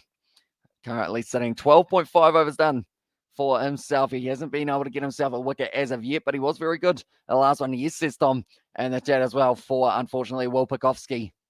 But yeah, he's picked up quite a few concussions in his time, which is always not great to see with such a young, talented player as well. The Australian supporters, they are currently sitting there in the crowd, and also they're not sure when he'll be back as well, says Tom. And that's the worst thing for him, is kind of being that young. If he gets another head knock, perhaps that could be the end. That's a good shot from Steve Smith, and it goes away to the boundary, and that is going to be the 4 runs for Steve Smith. Picks up his first boundary of the day. Pressure is on Australia as well. They will have to score faster and lose no wickets today. Opening partnership would be a waste with no more than 200 on day 1 and day 4 and 5 down as well, and 4 and 5 down, says S-Buck there. So that is for sure at this stage. Great catch early on from Josh Butler to be able to get that wicket of Marcus Harris. 3 runs off 28 deliveries. Warner, 95 of 100. and 67, and that was the one that Warner, unfortunately for him, just got a little bit wrong. We need to remember as well, England lost 2 of their reviews in the very first session of the day. They only have 1 more left as well, but Stuart Broad, great touch from him. Now at the moment, Josh Butler behind the stumps, and don't believe this guy with all this money as well. And I was like, yes, I'm serious, but chances of getting that money is also that much money is negligible as well there from Mohammadi there in the chat. Now it is going to be Stokes whipping it away to the leg side. It's just a single once again there. And the chat as well, but Labuschagne is sitting on 80 runs off 206 deliveries. He's faced more than David Warner. He's faced a lot more than it was for Marcus Harris opening the batting as well. Steve Smith, this partnership's already moving up onto 17 off 25, so speeding it up here for that run rate for both of them. There's no pressure on Australia. It's going to be 37 degrees in Adelaide tomorrow as well, says Tom. Yeah, it's going to be hot for England. They're going to have to find a way of just digging deep, somehow work out how to make themselves as cool as physically possible throughout their whole day. But Stokes at the moment, like they are saying, they're still miles behind for the run rate. That's a great shot there from Labuschagne, and he moves up onto 84. He's looking like he might be closing out the century here for himself. Bat for time as well. Says that Tom there, yes, certainly plenty of time. The other one only went to 4 as well. What if Australia gets past 210 runs as well? Says Robert Miller there. It's a good question. We will have to wait and see what he says there as well. But Labuschagne, good strike of the ball here for him.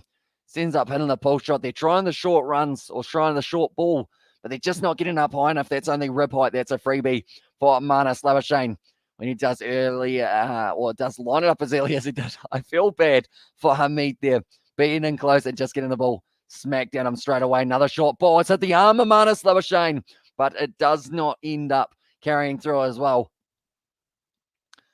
At the moment, like they're saying, for the pink ball test match, you do not want to be short of your overrate. And at the moment, England are certainly just that. Marnus shaking out the arm just a little bit here. It's a short ball. What did it end up hitting? I think it hit the forearm. Oh, it's the elbow. That wouldn't have felt too nice. Bet for a draw. A very negative play as well in the chat. And also we have got there, welcome back as well. Seems like Betty Wagon to Ali there in the chat. And also we have got there, England are going to be fine for a slow overrate. It will be even slower tomorrow as well. And Kevin Thomas, one more joke please as well. And there says Mohammadi there in the chat as well. At the moment, 171, and thanks. Says Ali, and also it's day 1. Says that Tom there in the chat. So yeah, they're certainly nice and early in this one, and they have got time to be able to up their run rate. That's going to be another good shot from Marnus Labuschagne. There's a lot of Marcuses and Marnuses around, or not a lot of Marnuses to be fair, just the one Marnus Labuschagne, but also Marcus Steiner. I'm thinking of Marcus Harris opening the batting as well. They got fined at the Gabba for it, Tom, as well, says Robert. They did actually end up losing 100% of their match purse, didn't they, for them having the slow overrate. So it's going to be interesting. They're only sitting 68.4. They're going to be about 10 overs behind here for this one. So it's going to be interesting to see whether or not they do end up. Will they end up going for the extra half an hour today? Do let me know, ladies and gentlemen. If they are well and truly behind, do they go for 30 minutes more for today, or do they have to make up the time tomorrow as well? Now it is going to be Stokes. Short ball.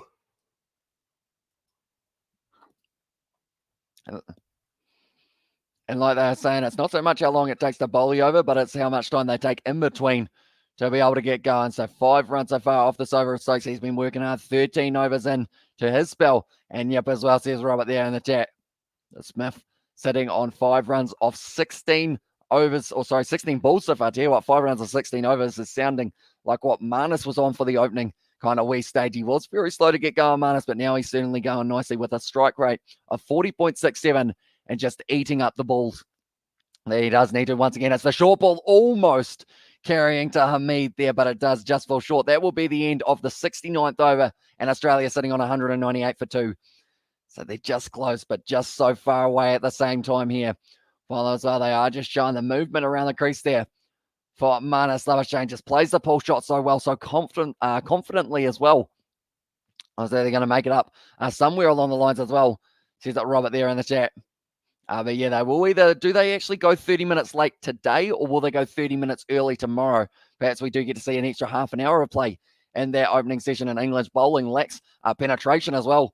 Says the Tom there. Yeah, unfortunately for them, they've had some decent plans throughout this one. I like the plan of bowling short to Marnus at the start when he was looking a little bit shaky, but now it seems like he's well and truly getting over the top of it. So either you probably need another man out on that leg side, kind of an in-between. Maybe you go with a guy at square leg and see whether or not he can pick up that boundary or kind of pick up that important wicket So it is one of those ones. You give him the 4, but you also give him the chance of getting himself out if he does miss it. I'm back in the score. It's 52 to the Lakers, 32 to the Clippers. Damn, we're smashing them as well. Says Jack Gordon, I'm terrible at NBA. I have noticed, like me and George, we have got a video that we haven't released yet, but it is going to be interesting. Umpires judge teams per day as well. Says it was S-Buck there in the chat as well.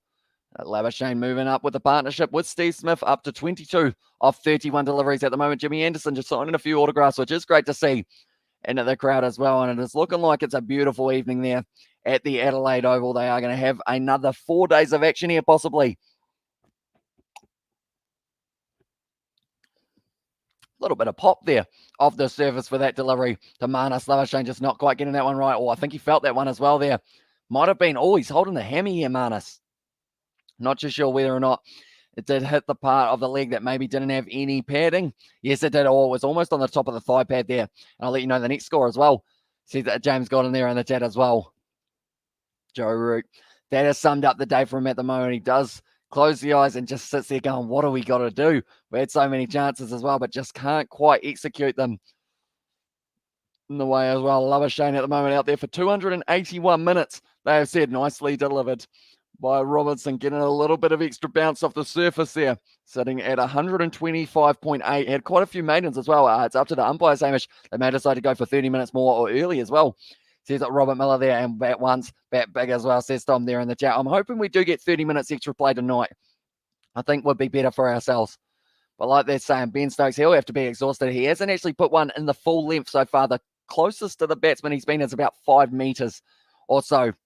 And that is absolutely incredible from Ben Stokes to just keep on being relentless with a good shot down the ground from Marnus, but it is cut off once again there at short cover. Looks like Marnus looking down at the bat, looking like he's not too happy with the Kookaburra at the moment, but he'll have to be relatively happy with it, as it has been able to hit him 85 runs off 213 deliveries. He has just stuck it out. He has batted long, he has batted well, and he has got a strike rate currently of 39.91, having 7 boundaries. And at that one, we've seen so many times though for him that it has pulled up just short of being able to roll to the boundary. No, Ben Stokes was involved in a couple massive chases there for him. Ollie Robertson once again pitches it up. It's a shout for LBW going just down leg, I believe it is. I don't think England will be willing to use their final DRS there. And also England, David comes so close again for the ton as well, says Normie. He did indeed, unfortunately for him, going out on 95 of 167. They do not use their final DRS option. And the crowd are booing here. They do want them to possibly use it up, but they decide against it in the end here for England. I believe this one was just going down leg from first glance. It was sitting nicely, just a little bit down leg there. Maybe even height as well. Thanks for the cricket stream, so much appreciated as well. My bid was going on. It seems like I was joking. I have the bid in 2 digits as well. Says it was Mohammadi there. And the chat as well. They're just showing there. It did him on about the knee roll there for Labuschagne. We well bowl once again, and that is the end of the over. We will get to see whether or not that is going to be the end, or we will get to see whether or not that would have been out for Marnus. I should say they have got themselves another drinks break, but they are just saying that Marnus, he is still chatting while he's at the crease. He said that was a nice delivery. Anyone from India as well? Says Shurajan there, and the chat and Barmy Army booing as well, says Victor there. Or was it the Australians who weren't too happy? And my bid was going high. Seems like I was joking. I have to bid in 2 digits as well there. Super cool. Many thanks, says Tom there in the chat. Do you have any slightly more realistic ones, Muhammad D, in terms of this, something like in the next 5 overs, we see 5 boundaries or something like that? Something along those lines. It's a shame he didn't get to a century, but it's still 95 runs, helped the team out a lot. And anyone from India where I can watch the Ashes free, as Muhammad D has said, I am Indian as well. I believe if you go on cricket.com.au, their YouTube channel, they will have the highlights of this first day after the day, but you won't be able to watch the whole game, but you will be able to see the highlights of what has happened. So you will get to see the injuries, or not the injuries, sorry, the boundaries, the wickets. And we love India from South Africa as well. Here's Eastbock. It is awesome having you guys from India here. It is a nice afternoon time for you as well. So I hope you have been enjoying. We are going to be back tomorrow. So if you are new, be sure to leave a like and subscribe. Jake has said, I miss rugby. Don't worry, mate. Champions Cup coming this weekend, and there are going to be some pretty big matches for that. Montpellier versus Leinster. Also thinking about it, Munster. They are going to be taking on Castres. Harlequins, they have got themselves another battle as well out on the field. There'll be some good games to be able to watch as well. So don't worry, we are still going to be covering some more rugby. Okay, someone has still forgotten how to turn on the microphone on the Flying Fox, because we still can't hear him as well. I think you need a subscription of Sony app in India as well. Says it was Sports Sedan there. But for some reason, we just don't get to hear Marnus Labuschagne having a chat here. I'm sure that what he is saying is, I'm feeling pretty tired. It's quite hot out here at the moment, but we're just going to keep on staying out there. 3-6 in the next 3 overs for $49.99 as well, says Muhammad D. We'll go with that. I don't see it happening. 3 6s in a, or like 3 6s overall. The Bledisloe is a mythical creature that lives in New Zealand as well. Says, whilst Tom Martin has been here for a little while, that is for sure. Almost as long as I've been alive. I feel like even 1-6 in the next 3 overs, you're probably pretty safe in that regard.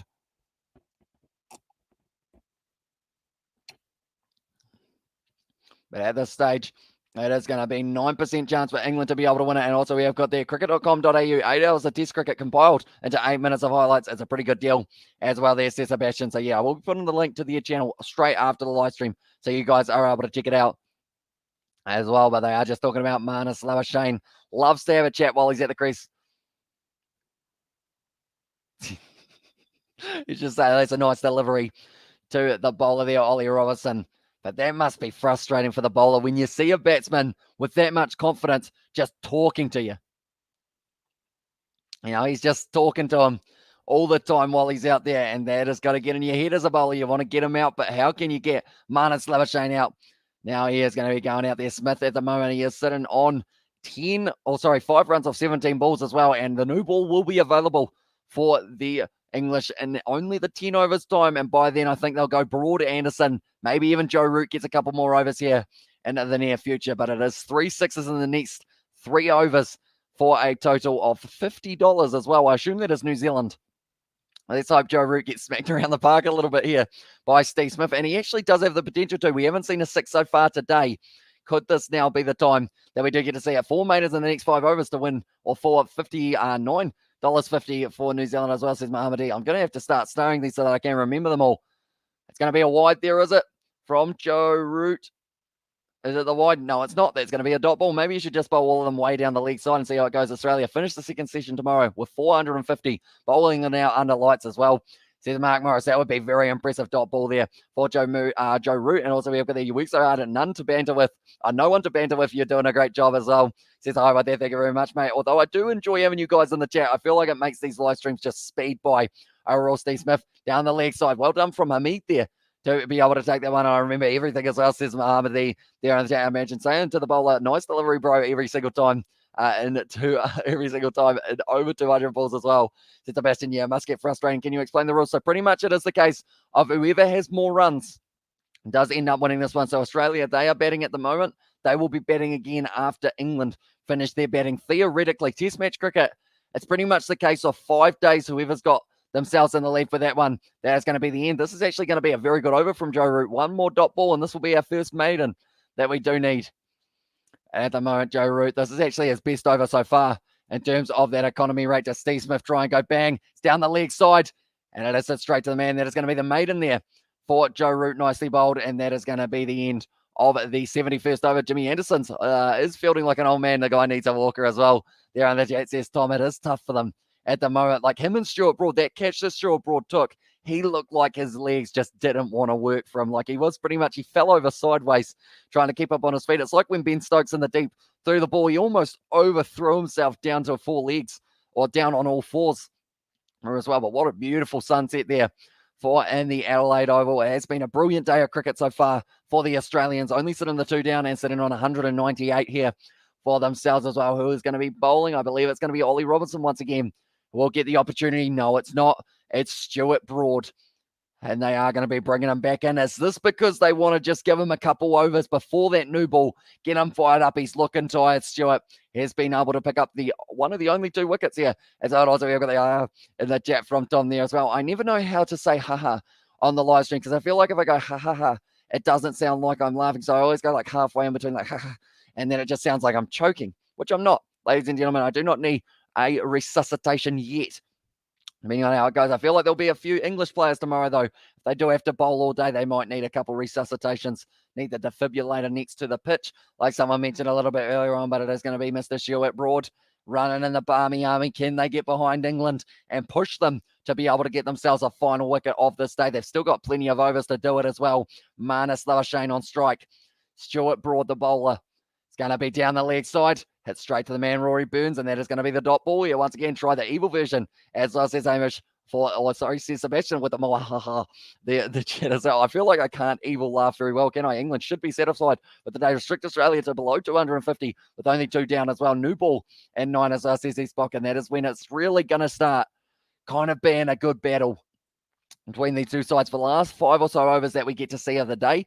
And if they do end up extending it for another 30 minutes, Stuart Broad, though, they're showing there his 150th test cap for England. Absolutely phenomenal from that man to still be out there. It's a nice delivery and it's outside of the off stump. So it is going to be once again another maiden there not another maiden, but another dot ball there for them as well.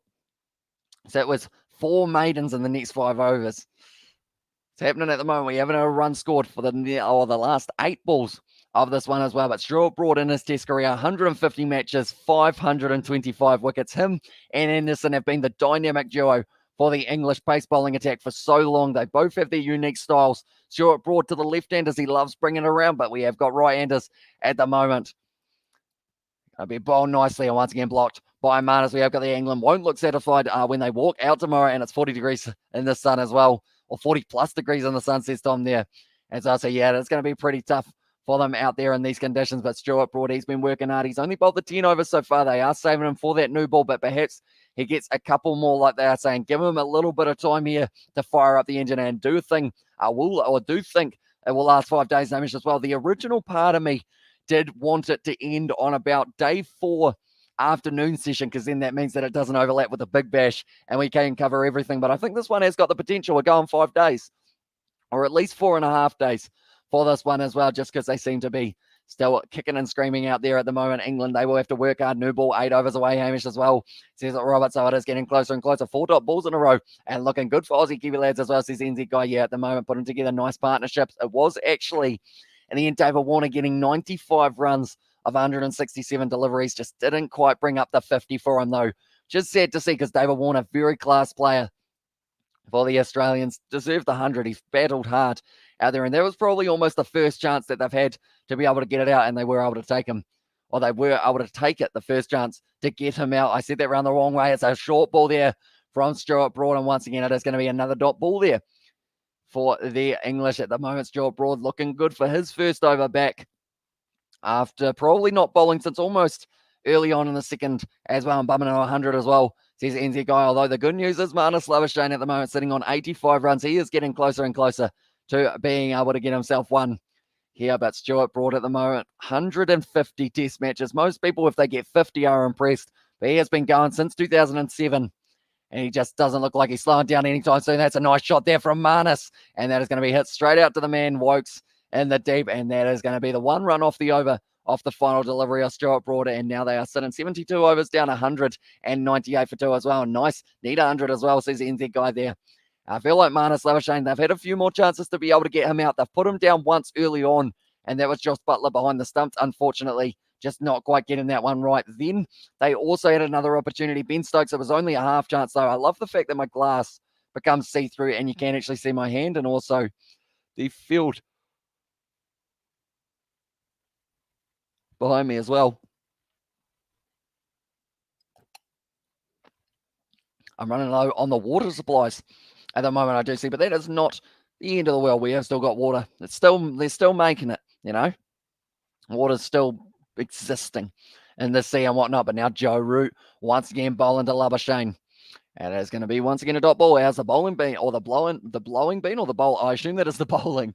As I says, NZ Guy, it's been pretty decent overall from England. They haven't been able to pick up those wickets that they would have liked, but they've kept it pretty economical. They've had a couple game plans. There's going to be a shot from Steve Smith going down to the man, and it is going to be Anderson cutting that one off. The 3 in the 3 overs must be maidens to prove myself right as well, although we have just had the 1 run.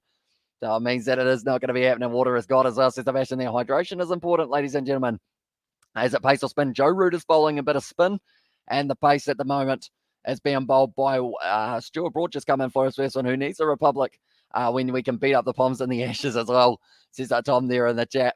But yeah, at the moment, bringing up the 200, which is why the crowd were applauding. Sitting on 201 now for Australia, only losing the 2 wickets so far as well, and spin at the moment as well. And there says Robert, I believe they've actually only got the 200. I think they've got the scoreboard slightly wrong there.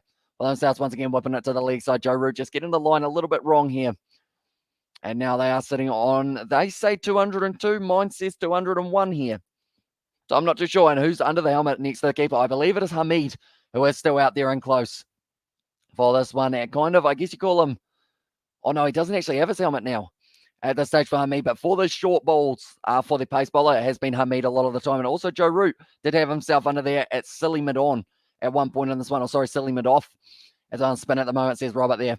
For the type of bowling that Joe Root is doing. He's trying to get it in the right spot, but he's going just a little bit too straight here, going back across. And 87, Aussie's bogey number as well. All Kangaroos tails off the ground, please, as well. Lower when score is past 87 as well. Says S-Bog there, and also thanks from NZ guy at the moment. Labuschagne sits on 88. New ball will be in 7 overs, and everyone is waiting to see exactly what will be happening with that one. That is the end of the over, though, and it is going to be remaining at 201 for 2, I believe it is. Although my scoreboard has it as 202, and also often Ashes does Australia. England played T20 as well. Says that it was Kevin. They did actually have a team in the T20 World Cup. They were doing decently. They were actually almost top of their group, but I believe New Zealand were able to knock them out in the semi-final. If I'm not wrong, 202 it is. As well, says Robert there.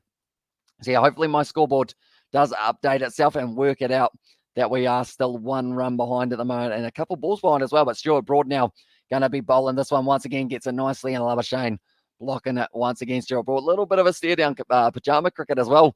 And there says Tom there in the chat. But yeah, at the moment they are just still working away. Still as it is 201. So I'm hoping that they will change that over to the 202, that they do have it out there at the moment. Maybe we need a boundary or something for them to be able to work it out as well. But 73.1 here for Australia. Now we play New Zealand and Sri Lanka as well. And there, says that Robert Miller there in the chat as well. And also we have got that. Don't get me wrong, this is a compliment. You talk faster than I can think as well. Says Iowa there. Thank you very much, mate. I do end up, that's the thing, I end up getting too excited and I end up talking as quickly as my brain is excited, if that makes sense. So I end up just rapidly firing out words. That's why I've learned recently, if I don't hydrate, my voice doesn't exist for the next day. We actually had it a couple of days ago. I wasn't able to talk on my live streams. If you guys do want to see how bad it got, I believe it was the BBL live stream, not last night, the night before, I think it was, my voice was gone. It's just no chance of being able to talk. And I actually had to call a couple of the rugby live streams off just because I had nothing left in the vocal box as well. Now, Marnus Labuschagne once again, be outside of the off stump. They've worked out that it is 202 at the moment here as well. But we are in day 1, session 3 of it. May I know your name? It is Hamish as well, Mohammadi. As well, so you actually got the first half of my name in your name. As well, and don't inhale cigars, folks, as well. Says Sebastian there in the chat. But at the moment, it is going to be Labuschagne creeping closer and closer to his 100. And I feel like a part of him will want to make himself get to that 100 before the end of the day. A few late nights, my friend, as well. Says the NZ guy, there is indeed. We are currently sitting at 11:33. This isn't too bad for ourselves at the moment, but we have got plenty more Ashes cricket that will be taking place tomorrow. We will be covering the full day of the test match. And who knows, maybe we get to see England get a little bit of batting going for them as well. The partnership is 26 runs off 58 deliveries here. Marnus, he is sitting with a strike rate of 38.6. Steve Smith sitting with a strike rate of 23.08 as well. So he hasn't really ended up having too many opportunities on strike so far, Steve Smith, to be able to keep that strike rate ticking over and keep himself in some very good form as well. So I'm wondering what happens when they do end up taking that new ball, whether or not Steve Smith gets more of the facing or whether it's Labuschagne, but he will be trying to get himself up to possibly that situation of being able to, I would say, if he can get himself into the position of being able to get that 100 before the new ball, he'll be very happy with that. And while they are looking at 300 plus as well, says the New Zealand guy, they are indeed 350, probably the minimum for them at this point in time. The way that they are going, they are certainly sticking out there. They're working hard. They are playing harder as well, the Australians, and they are keeping the pressure and the heat all on the English side as well. All those guys in the changing room for Australia sitting there in the fans while they have got, sitting there with the fans as well. And why didn't the English bring the young off spinner Verdi as well? It's a good question. I know that I did mention about Dom Bess. I'm not too sure how he is in kind of Australian conditions. In fact, I don't think he's had the opportunity. That is a maiden there. I believe that is the second maiden that we have had. So I think we are just off as well for Mohammadi's one there as well there. But at the moment, we are getting an advertisement for chips. And now I'm getting hungry. We have got there, we play New Zealand in 3 ODIs and New Zealand in 1 T20 and Sri Lanka in 5 T20s as well. Says Robert Miller there as well. But yeah, that's going to be coming up in the new year, I believe it is, with New Zealand. They have also got Bangladesh as their first test match of the new season. Unfortunately for them, though, could be interesting because Bangladesh, they've had a couple cases popping up. So whether or not that one will still be taking place or not, we will have to wait and see. But New Zealand, they will be on home soil for that one. I believe it's at the Mount Maunganui Stadium there for that one. It's still abroad at the moment as a decent economy rate, going for only 2.33, and it looks like it is going to be Joe Root once again. It's going to be going, and yes as well, says Robert there. A little bit leg side-ish. It seems to be something that Joe Root is persisting with. I believe it is because he has well and truly got the field set for league side, but I'm wondering whether or not he is actually releasing it where he wants to, Joe Root, or whether it is just kind of swaying down that league side a little bit more than he would have been liking. But the Riverbank stand at the moment, it's looking pretty full at the moment. That's a better ball from Joe Root. Did end up spinning from outside off and coming around quite nicely. Nathan Lyon will be looking at these conditions going, I'm picking up a fifer. We have got their New Zealand, very talented T20 team. Very dangerous with us. It's giving you very close to being able to get themselves an opportunity in that Cricket World Cup final. But Australia were just too classy on the day and were able to get themselves a win there as well. But at the moment, getting the single, and now it is going to be Steve Smith on strike here. He might back himself to hit it over the top here, Steve Smith. And West Indies have 6 players down with COVID at the moment. Tor in Pakistan may be called off as well, says Tom. It's very tough at the moment and kind of current days. Like, it's so quickly. That's the thing, Pat Cummins. The big thing for me with that situation is how, not just unlucky Pat Cummins was, but how lucky Nathan Lyon and Mitchell Starc were, because they were in the same restaurant, but they weren't in it. That's a big difference. They were outside. Because they had outside seating, they are only considered a casual contact rather than a close contact, so they are still allowed to play in this game, whereas Pat Cummins is not allowed to play for this matchup. He is going to be isolating for 7 days, even though he has returned a negative test. Bay Oval and Hackley Oval are the test venues for New Zealand versus Bangladesh as well. The Bay Oval, is that in Mount Maunganui? I feel like I'm acting dumb there, not being able to name it, but I think it is. Is it, Robert, or am I wrong there? As I Hackley Oval, that's just up the road. Perhaps I send my parents over to it as like a New Year's thingamabob that they can go to. But 206 at the moment for 2 here for the matchup up against, that's a little bit wide from Joe Root. I'm actually going to have a quick look while we have got another little spell and play, but that is the end of the over. It is going to be 206 for 2 here. I'm going to look and see whether or not Bangladesh versus New Zealand tickets for Hackley Oval are on special or are actually up or not. Bangladesh tickets, I guess I will go. I'll probably get scammed. I spelled tickets wrong. That's not ideal. Tickets are on sale now for the Black Cats versus Bangladesh test matches as well. For the second test, it is going to be at Hadley Oval. I'm going to have a look and see how much they are. I might end up getting my parents them for Christmas as well. Are you coming south for Xmas lads as well? Says the NZ guy. At this stage, I think the plan is to have lunch here, and then I'm not too sure where we are heading for the next one. I can hear myself. Why can I hear myself? Why can I hear myself? I can hear myself, and I don't know why I can hear myself, but I think I am opening a tab somewhere where I was able to get the next kind of link. I'm so confused. I've closed the wrong tab there. One moment. Why can I hear myself? There I am. Okay, I've closed myself. So that is all right now. It is going to be bowl once again here. And it's going to be nicely delivered. I was so confused. I was like, why can I hear myself in my ears now rather than any other time? Mount Maunganui as well. And Pat Shook, the hand of the COVID positive donor, has chatted to them for about 10 minutes, as reported in Aussie Press as well, says Tom. And that's the other thing. They were actually going to be going to the ground. They were going to be in the stand for this matchup. And I hope things will turn out fine for the hat-trick and Kerry. Alex Kerry by us, says Mohammadi in the chat as well. We will see you later on, mate. And thank you very much for tuning in there as well. Marnus Labuschagne once again going to be on strike. He's in the nervous 90, sitting on 90 runs off 234 deliveries now for Marnus here. Chris Wokes, nicely bowled once again, keeping that distance or keeping that pitch of the ball nice and full. So himself, we are going to go like this, and we are going to go like this as well, and like that. Let's see whether or not we can shrink this down a little bit. You guys can probably see my mouse, can't you? If I'm not wrong. Can you see my mouse? No, you can't. That is fancy. Second test match pass or just the test match? We'll look at both. See how much they are charging for an opportunity to watch it as well. Find public tickets. We don't have the special ones as well. We have got the 100 on the way as well. Going to be nicely blocked by Marnus Labuschagne once again. 75 for 2 here. Or 75.2 overs gone. So it is only a few more until we get to see the new ball in action here for the Australians. up against a tough English bowling lineup. I believe Jimmy Anderson, Stuart Broad, they will both get the opportunity. They have got themselves a league gully mid-wicket, mid on, mid off, and then a point as well with a few slips. And the man out deep for deep square leg. Marnus Labuschagne on strike. Nicely pitched up by Wokes, but once again, just blocked there for Marnus Labuschagne. In no hurry to keep this one ticking over. That's the thing. He'll be in the nervous 90s, but he won't mind.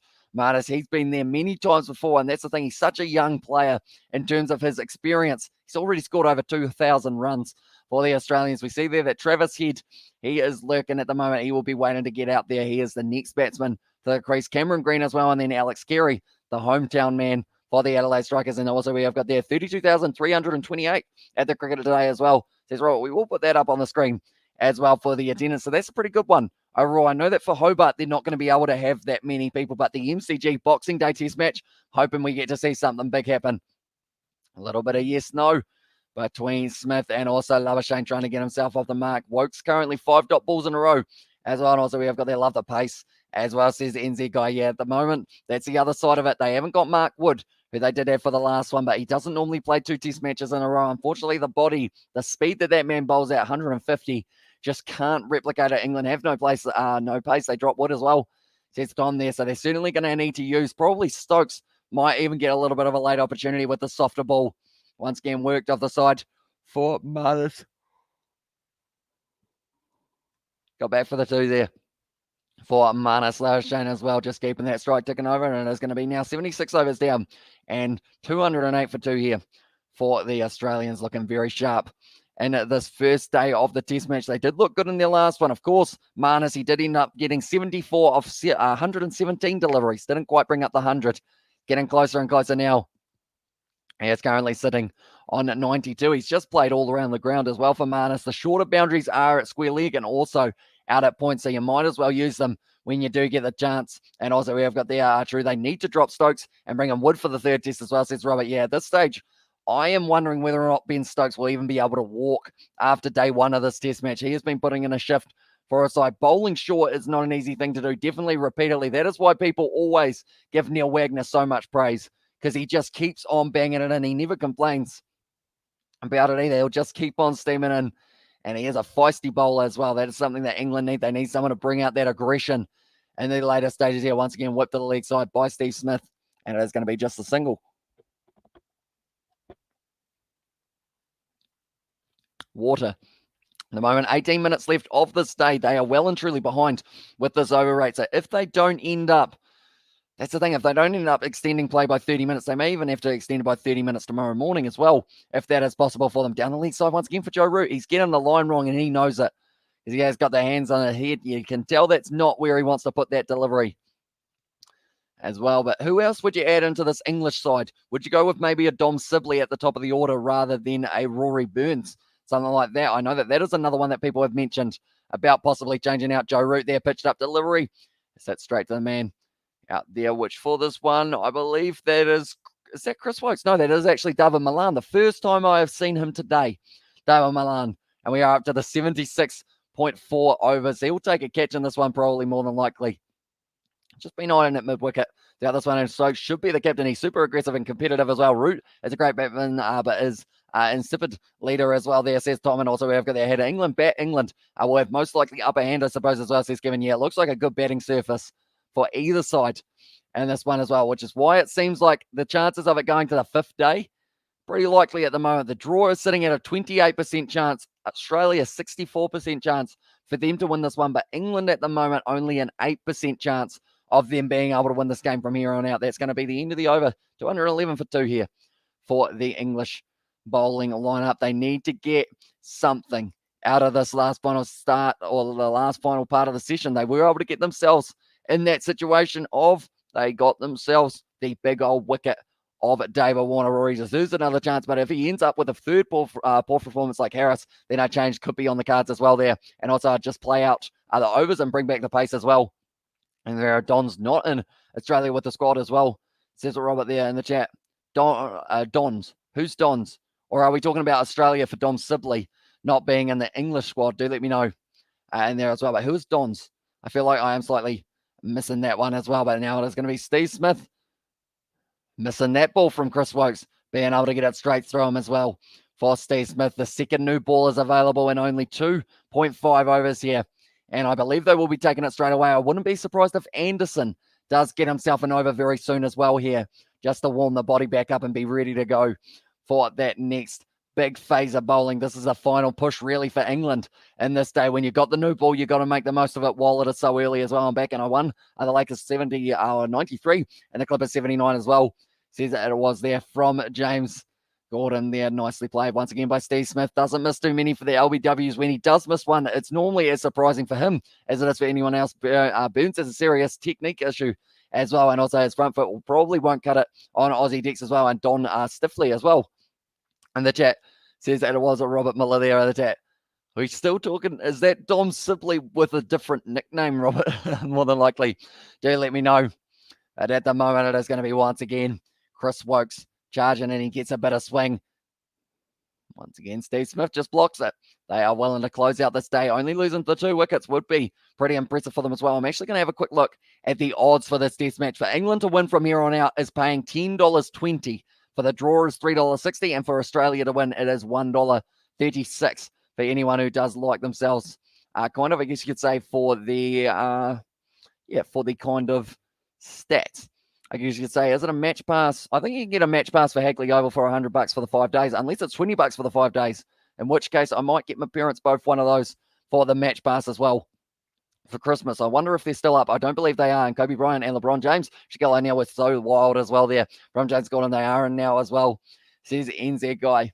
At the moment, Wokes 4 dots in a row. They are waiting for the wicket. They want the new ball. The crowd, they are ready to go for the final big push for England. They are currently 12 overs away from bowling the full 90. So perhaps we do get to see a little bit of extra time as well. Definitely with the new ball just around the corner. Going to be what to decide as well. Who will be your players of the Ashes series, Hamish, as well? Says Kevin. At the moment, I'm thinking, I was going to say Pat Cummins, to be honest, stepping up as the captain there, but not quite able to play in this game, and maybe not even for the next one, or he should be back for the next one, luckily, because of the fact that he does only have to isolate for the 7 days if he does keep on returning the negative test. That was a good sneeze as well. I was able to mute myself just in time. It's going to be once again played by Steve Smith at the moment. The crowd are getting restless. They want to see a wicket, and they want to see something very soon. That is a good over from Wokes, and it was the maiden in the end. 93 off 241 here for Marnus Labuschagne. Now, at the moment, where does it go from here for the English? They have got 2 overs left here to be able to try and get themselves another wicket before the new ball comes around. Bless you, mate. As it's a passion free chat, you mate. And anyone who is new to the channel, be sure to leave a like and subscribe. We are going to be back tomorrow with another session of the Ashes. We are going to be doing the morning session / afternoon session because it is in the afternoon and pay for PM as well. So there's a lot of time there. And the end, also, we have got their pay for PM. What is PM? What is PM? Do let me know, Tom. PM Perth match? No, not too sure. And also we have got there in the chat as well. 93 says NZ guy. So he is getting closer and closer to being able to bring up that 100. It is going to be Joe once again, just trying to get through those overs there as well. And also we have got there Hal and there as well. That is going to be going down there. Oh, pay for private message, is it? I'm not wrong for PM there. But Sibley is not in Australia with the squad as well. Says a Robert there. And also, where's George gone, Hamish as well? Says Kevin, he has gone to bed. He might be back for the second session tomorrow. But he does normally end up having a bit of a sleep at a decent hour. He'll probably be playing Farming Simulator at the moment, to be honest. He does love that game. Labuschagne sitting on 94. Steve Smith sitting on 10 runs off the 40. But yeah, hopefully we will be able to have our second segment of George Learns Cricket for tomorrow as well, if he is available. But then he is heading back for a bit more farming as well. And also we've got that. And also I had to back up my boy from my sister's friend because she likes him in that clutchy. That is clutchy. And he said she said she likes him, and my other friend. So I told him that the girls are on FaceTime with my sis as well there. And that dad as well, nicely bowled once again by Joe Root, just trying to steam through these overs, trying to speed it up a little bit and trying to get through a few more of them as well. Can't bet the farming as well. Says NZ guy there. And also we've got there, join the Discord server to chat about cricket. Also, we'll keep you updated on upcoming streams as well, says Sebastian. And that is the link to the Kiwi Lads Discord. Be sure to check it out if you haven't already, because we do talk all things cricket, rugby, sports in general, and also just everything to do with YouTube. Everything along those lines. That is going to be now 79 overs down. That was a quick one from Joe Root. Only probably took about 2 minutes to get through that one as well. Can't beat the farming as well. Says NZ guy. Yeah, very exciting stuff Farming Simulator. We have actually got ourselves Farming Simulator 22. We have not played it yet, but we might end up playing it for the channel as well.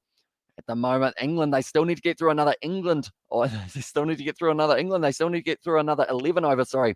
I love you guys as well, says the guy there as well. Hi, from South Africa, from India as well, says RDS, and welcome back, mate. Hope you are doing well. Will there be another wicket falling here before the end of the day tomorrow? I'm going to get Rugby Challenge 4 or Rugby League Live 3 or 4 as well, says James Gordon. So hopefully you do enjoy it. Chris Wokes at the moment has got the final ball before the new over. On the new ball over, I should say. It's going to be Chris Wokes. It's been getting a little bit of swing, but not enough to really be troubling Labuschagne. And also, you tried the new one, NZ guy, as well. And the chat says Robert Miller there for Farming Simulator 22. And the sad thing is, I actually spent flybys points on a wheel type thing. It is a racing wheel, but it does work on Farming Simulator. And unfortunately, it was a slightly damaged one when it did arrive, because it was actually brand new, but it was unfortunately faulty. So I have to send it back, and it still hasn't been sent back yet because they have to come and pick it up. And welcome everyone. Be sure to hit that like button and subscribe. Day 2 will be covered as well tomorrow as well, says Sebastian there. And yeah, it should be a very exciting one at the moment. Jimmy Anderson warming himself up. One last big push. We know what he can do with the pink ball in hand as well. Nice. World history says nice in it there as well.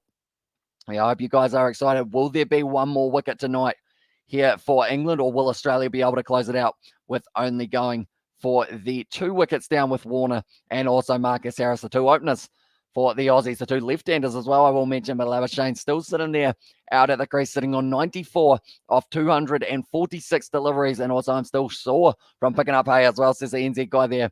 And it seems like they haven't really tried too many full deliveries so far for Chris Wokes to the right-handers, and something that he does normally do very nicely is that full ball. He's just had the 1 Yorker, and that one went to the boundary because it was just a little bit too full as well. New ball as well, says their spot there in the chat, and also among us is in the PlayStation Store as well. Here's James Gordon, well bowled by Wokes. Not really giving away too many freebie runs in the last few that he has been bowling.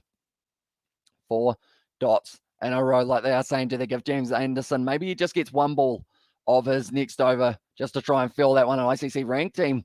India ranked 4 in the test match, ranked number 1. T20 ranked 2 as well. And there as well. So India doing very nicely at the moment for themselves. That is for sure. That is after they had that good series. Who did they just play in the test matches for India? Was it South Africa? No. Who did India just play in the test matches that I can't think of off the top of my head? Oh, they played us, didn't they?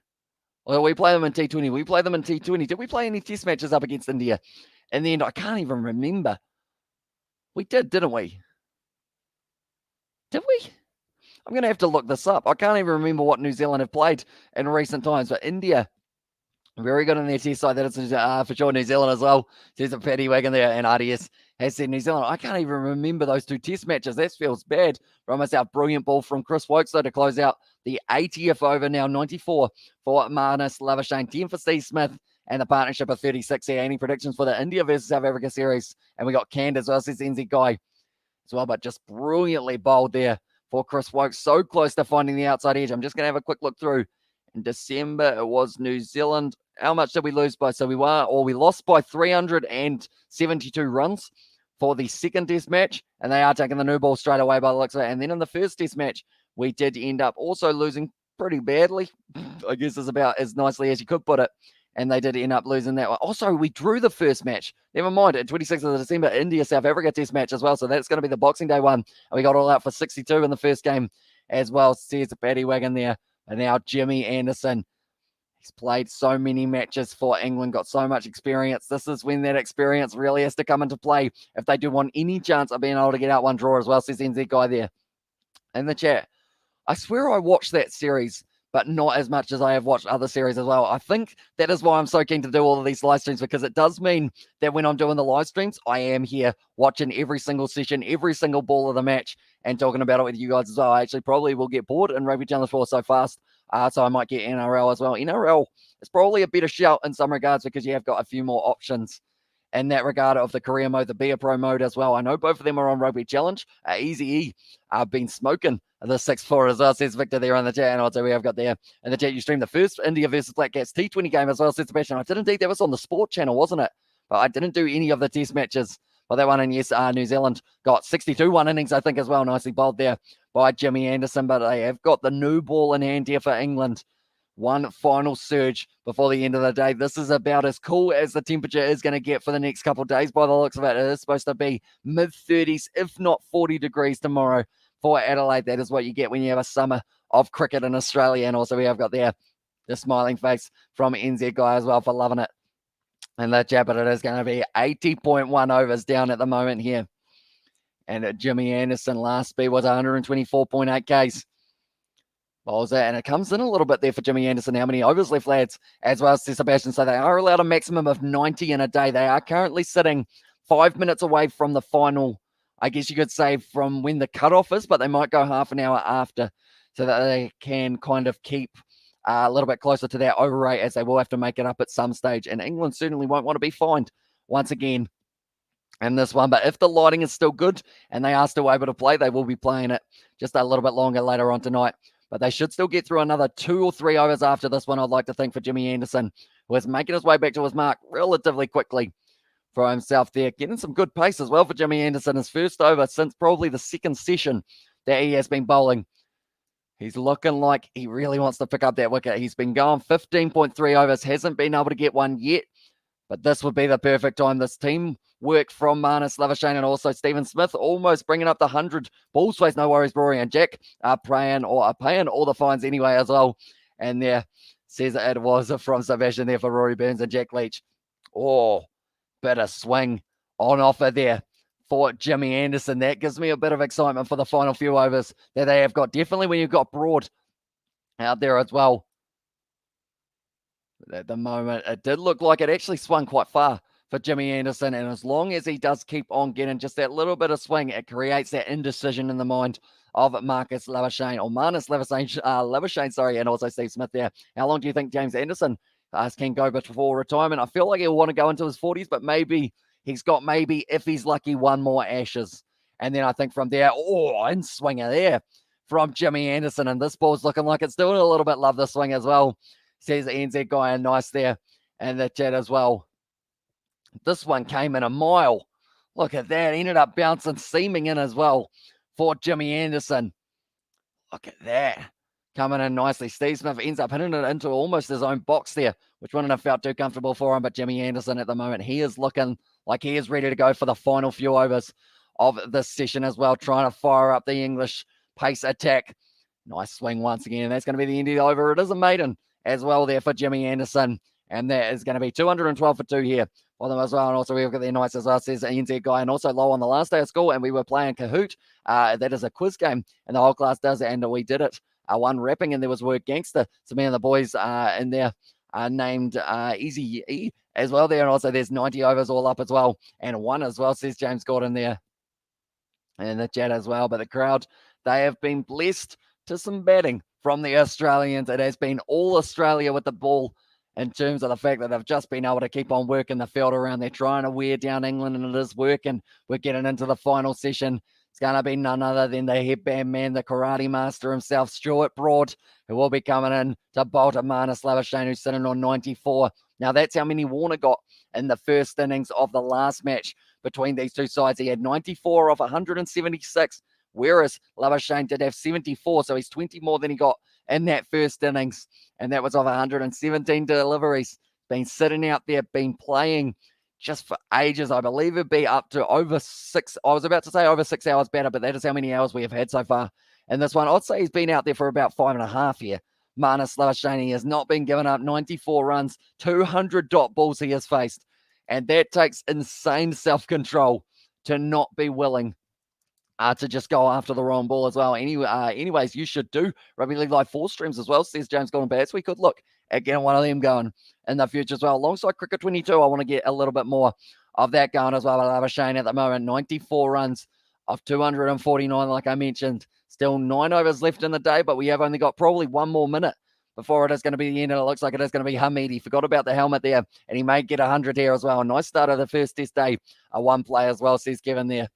As Australia, they will be relatively happy with the start that they have been able to have here. They did lose the 2 wickets, but they have certainly built up what could be considered as maybe a match-winning total, depending on how long they bat for the second day as well. But it is now going to be Marnus Labuschagne on strike.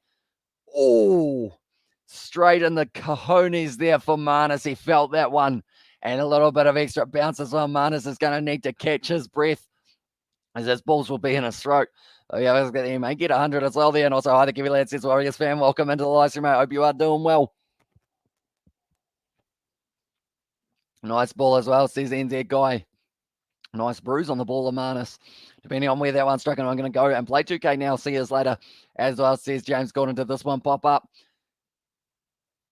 Oh, the back of the elbow. That's going to feel even worse. Oh, that's probably going to be, it's one of those ones. Would you rather get hit on the back of the elbow or the balls? And also, 9 over surely. That's another fine for England as well there, says Victor. They're in the chat as well. Labuschagne taking that one on the body hard. On the elbow as well, right on the end of the elbow. That would not feel nice for him. And then the worst thing is I hit him in the leg as well for Marnus. So it's a little bit of a dummy, or not a dummy, a double whammy, I guess you could say there. But he's shaking out the arm at the moment for Marnus. That will give him maybe a little bit of, I guess you'd say it will give him a little bit of concern coming forward at the ball. But now Stuart Broad, he is looking like he's got a bit of a spring and a step as well. Leaves it outside of the off-stump goal. Australia says that Warriors fan. How many runs do you think they will be able to get before they declare, or do you think they will get bowled out? I'd rather let the Tiger Maul at my face than get hit in the balls as well, says Sebastian. That's probably, yeah, that's a fair call. Not a pleasant feeling. That is for sure. Like, that's the thing. Even with a box on, like sometimes I've seen that one of Kane Williamson, how his box actually got shattered from the ball. And it's like, you don't like facing the face or facing the fast deliveries when they are steaming in. And that is something that Stuart Broad at the moment. He's trying to push his pace here, and they will get 50 as well, says it Warriors fan there. And that's chat as well. But now Stuart Broad bowls it nicely, bet the outside edge of Marnus. Labuschagne must have been close to the stumps. And Marnus there, I think he just said too good for that one as well. Stuart Broad not too heavy at that one, missing the stumps. Getting close to being able to pick up that wicket of Marnus. And if they can get him out for less than 100 as well, that is a win in England's book, because they were able to do the same to David Warner, who was sitting 95. Oh, it's great angle on that one. But since he comes from so wide on the crease, Stuart Broad, it does mean that that ball kind of bounced in, seamed out. But then unfortunately for him, just still too wide to be able to pick that one up as well. But now it's going to be once again the big man Stuart Broad charging in Nickett as well there. Says NZ Guy, that was close. A driving shot from Marnus, a little bit of aggression with that shot. Tried to play it on the front foot, ended up missing the ball. And at the moment, like you're saying, I couldn't do too much with that one. It was a good bowl as well.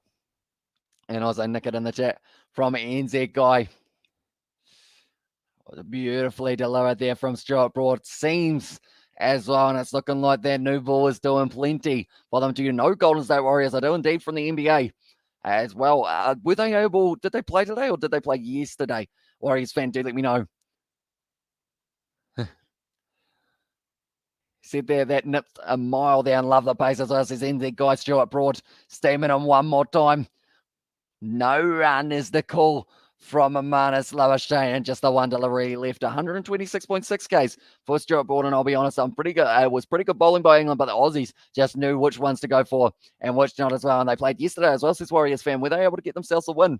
Do let me know. That's the thing. I really want to follow more of the NBA, but I always keep on missing games because of these late night live streams. I do end up sleeping during the day and missing them. BBL more fun than test cricket, a bit longer as well, says Kevin. Yeah, it is a matter of endurance at test match cricket. Normally, that's the thing. You can sit and watch T20 cricket, and after little lob there, it was almost going to be the LBW shout. Nice shape there for Stuart Broad, and that's going to end the 82nd over now for England. Still a little bit of chat going on between them as well. Yes, they got the win as well, says the Warriors fan, so that is great news for yourself. I'd assume with a name like Warriors fan, you're probably a Warriors fan, I guess you could say. Who's your favourite player for them? Do let me know. But at this stage, I would say for England, that's the thing. Australia have been very strategic with the way that they've built this innings. They know that it's going to be hot tomorrow, and they did not want to lose those early wickets in the day as well. They did lose Marcus Harris, but that was the last one. But yeah, pretty much for the BBL, like 3.5 hours pass, you know who wins the game.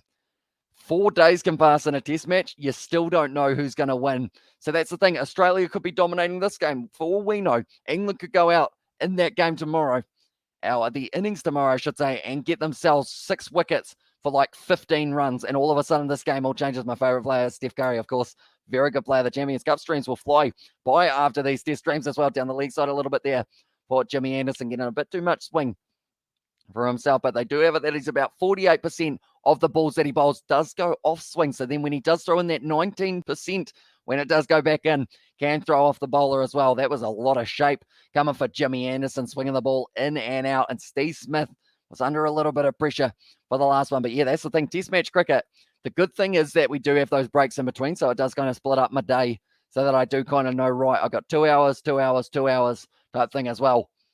Going to be now Jimmy Anderson. So we are going to be playing a little bit of extra time, I should mention, because we are sitting currently 12:05 a.m. So it looks like England are going to try and get through a few more of their overs. The Lakers won today as well, says Warriors fan, and England supports drinks a lot cup of tea throughout the day as well. Or a lot of England supporters drink cup of teas throughout the day as well, says Kevin. And tell you what, hydration is certainly important, definitely in the conditions that these guys are playing in at the moment. It is hot. It is probably, I'd say it's not too humid, but it is certainly not going to be a nice feeling tomorrow when it's 40 degrees. And they are trying to steam in. Jimmy Anderson, well bowled. Steve Smith, that's the thing. Steve Smith, he's very good at teasing the bowlers, because if he misses that ball, the way that he steps across, if he misses that ball, LBW every day of the week, but he never misses that one. Steph Curry broke the record today, or broke the record yesterday as well, says Warriors fan. Oh, I feel like I actually heard about what record that is from a couple weeks ago when they were talking about it. Oh, you're going to have to remind me, though. And also, when Steph Curry has a good day, the Warriors win. When not, things get very difficult as well. We've seen it in the double against the Suns as well. Nicely bowled once again from Anderson. A little bit shorter with that delivery, but once again, Steve Smith all over the top of it currently. 82.4. They're steaming through these overs here, trying to use them all up before we get to 12:30, because the umpires, they said we're all right for another half an hour of play here. The light's good, and it is certainly going to be an exciting another 24 minutes of Test match cricket. We're getting closer and closer to stumps here. In the deep, it is Hamid. He has actually been fielding underneath the lid for a lot of this one in the bat pad position. Now, at the moment, Anderson, they want that breakthrough wicket. Can they get it once again? Steve Smith steps across his crease, just taps it nicely. As and you still there as well, says Paddy Wiggin there for Ali Hills there. But Cameron Green, he is also waiting to see whether or not he does have to have a bat. Travis Head in there as well. And I wonder whether or not they bring out the night watchman if they do lose a wicket from here on out. And I wonder who the night watchman will be. I don't know whether or not it will be Nathan Lyon. They may actually go with one of these new guys, such as a Michael Nessa, give him a bit of an opportunity with the bat in hand. Just give him a bit of confidence early on in it as well. Who should win Saturday, Warriors or Celtic as well, says Warriors fan. Oh, that was almost an edge from Steve Smith there. And good luck, Seb, for the Harlequins this coming weekend. Should be an easy win as well, says Kevin there in the chat. Or are the Warriors at home for that game? Do let me know, Warriors fan. It's hard to beat the Warriors. That's the thing. The Warriors are a very classy side. That one is going to be the end of the over, though. And now they are continuing to go, and they're showing the wicket that seemed like it was an eternity ago for Stuart Broad to be able to pick up that one. And it should be very interesting to see whether or not they can pick themselves up any more in this evening session. What is today at the moment? I can't even remember what day we're on. We're on Friday, aren't we? Or Thursday. I think we're Friday. No, sorry, we're Thursday, I should say. Much appreciated, Kevin, as well. Sets up Bastion there. Anyone who is new to the channel, though, be sure to hit that like button and subscribe to the channel. It is hugely appreciated, you guys all being here. They are just showing that wicket at David Warner. Ended up going for the cut shot on 95 and did end up just falling short. Marnus Labuschagne now working it to the leg side. Looks like they are going to be running too. Are they going to get there? No, not quite. And Marnus moves up onto what David Warner was on as well. Going to be tough. And also, we've got there, much appreciated, Kevin, as well, says Sebastian. So, yeah, it's going to be an exciting game for them as well. Who are the Harlequins playing? I feel like I should remember, but I have forgotten it once again. Who are they playing? Who are they got? Is it an Irish team that they have got themselves? Can't even remember it. Unfortunately for the Harlequins, and also go Warriors for Saturday as well, says Warriors fan. They should be able to get the win over the Celtics, I think, but it will be a tough game. That is sure. It could be a close one. Cardiff Blues, they are the team, the Welsh side. In that situation, they aren't Irish, they are Welsh as well. And are they going to have all their players back, Sebastian? Do let me know. Stuart Broad once again steaming in. Nice bit of swing and nice little bit off the surface there for Stuart Broad, getting it to go away from the batsman. The moment Stuart Broad, he has gone 13.2 over so far, has been able to pick up that one wicket of Nathan Harris. Both of these batsmen, though, they are right-handed. Stuart Broad, he loves bowling to the lefties in a test match environment, whether it is to swing it back into them, take out those stumps, get the LBW, or swing it away and get that little edge on the outside as well. But nonetheless, at this stage, it seems like we are going to get another 20 minutes or so of test match cricket, which is absolutely awesome. Did you guys just see me bite my tongue there? Because it kind of hurt a little bit. Stepping across the stumps there for Steve Smith. but it does go just down the leg side for Stuart Broad. Should be no major absences except for Joe Marchand, perhaps as well, says Sebastian there. And the chat, so yeah, hopefully they do have everyone back. Marcus Smith, he didn't get his match-winning try last week up against Gatstrays. He actually, that's the thing, we talked about it on Discord, and then about a minute later, he had that massive run down the middle of the field, and I thought for a second, you know what, is he going to just do this? Is it going to be him? But maybe Marcus Smith can get the match-winning try up against the Cardiff side as well. But at the moment, Steve Smith smacking the bat on the ground, sitting 10 runs off 57 deliveries. Not really worried about his run rate at this point, Steve Smith. They are just willing to be out there till the end of the day as well. Survival for the Australians outside of the off stump, and Stuart Broad gives Steve Smith a free leave there for himself as well. And like they're saying, the night watchman might be getting padded up at this point in time. I don't know whether or not you would expose Travis Head to it. Is anyone there? I see David Warner's there. I see also Travis Head is there. Marcus Harris is there as well. Alex Carey is not padded up. So I'm not seeing Michael Nessa. I'm not seeing Nathan Lyon.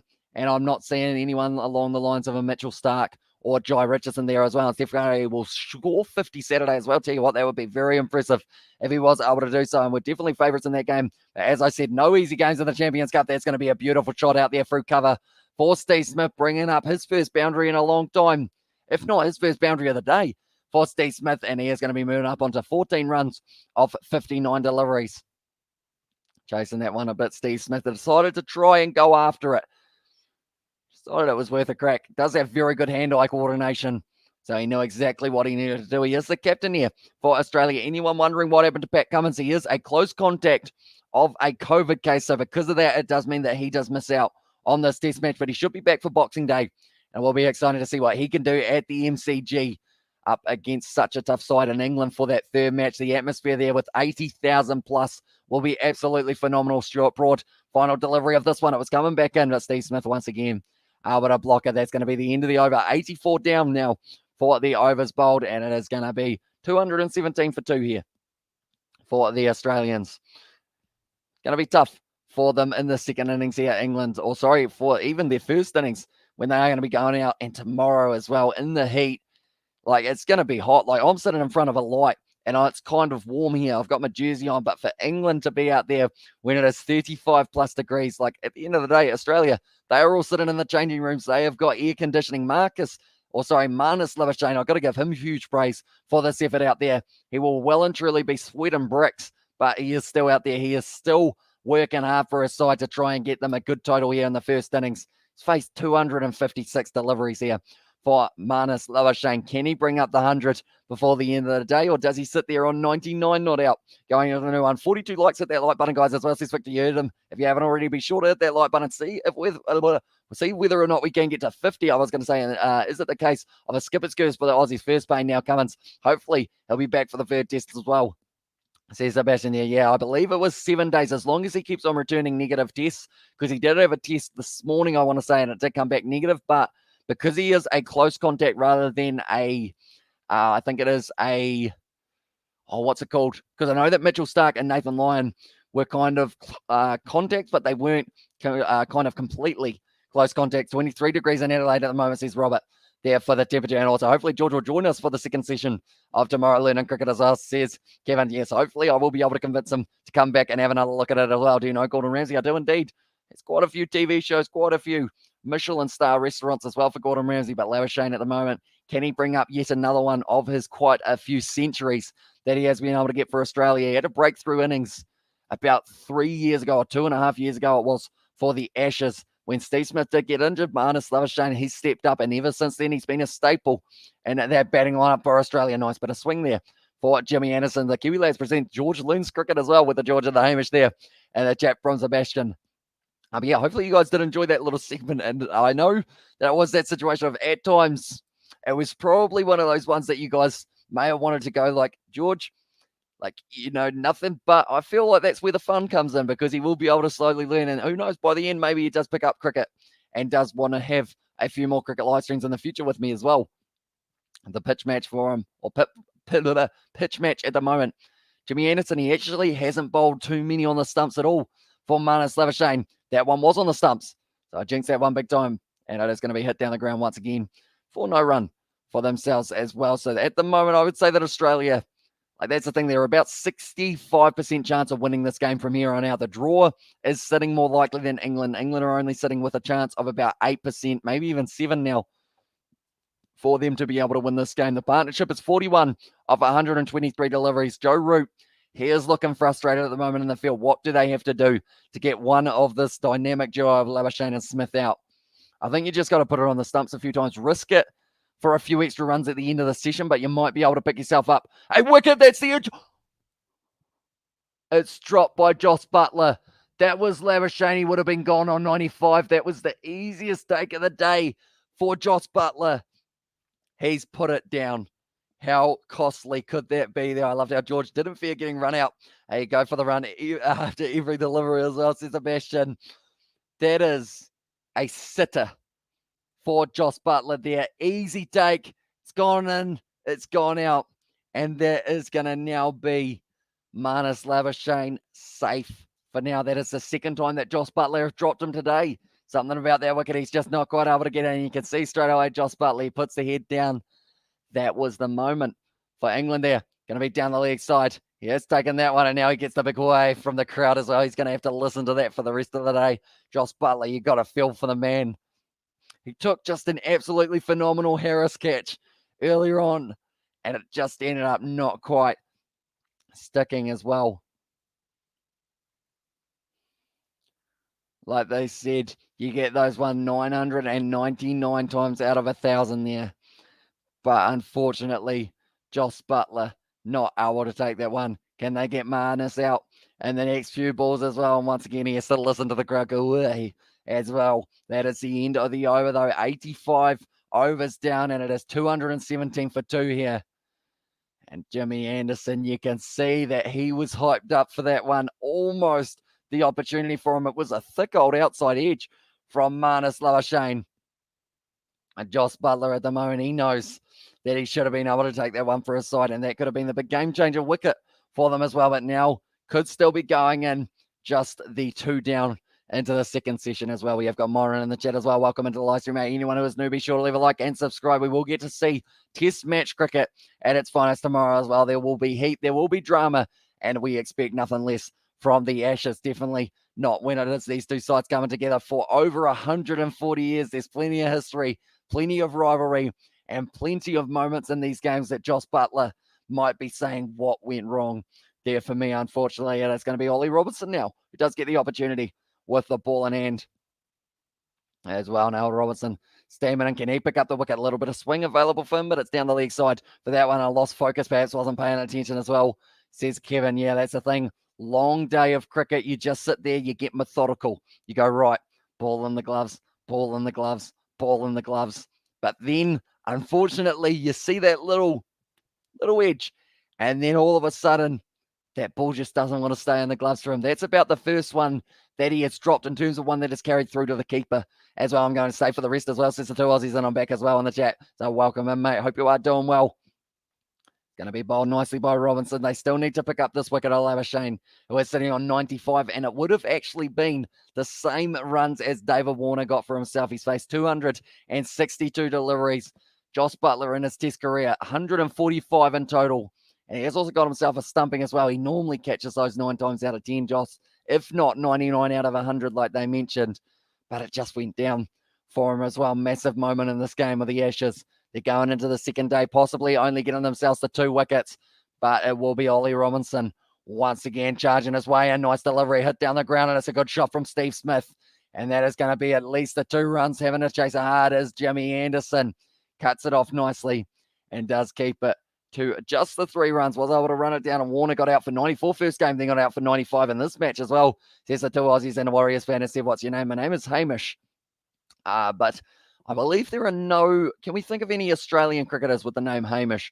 Or even English players? I don't think there's too many English players with Hamish as well.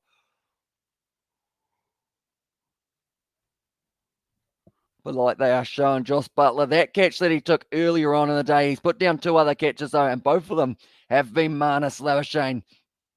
That one was the easiest catch of the day for him, and it did go straight down. Nice delivery there from It was Robinson on Labuschagne, and you're still listening to them going away. As Labuschagne nearly got out a while ago, as I said to the Aussies, he did indeed, but it was a drop catch from Joss Butler once again. They did end up putting him down. And also, we have got the Warner looked like he got out the same way 2 weeks in a row as well, says Victor. Yeah, he did just end up playing that shot out through kind of that cover point region and hit it straight to Stuart Broad.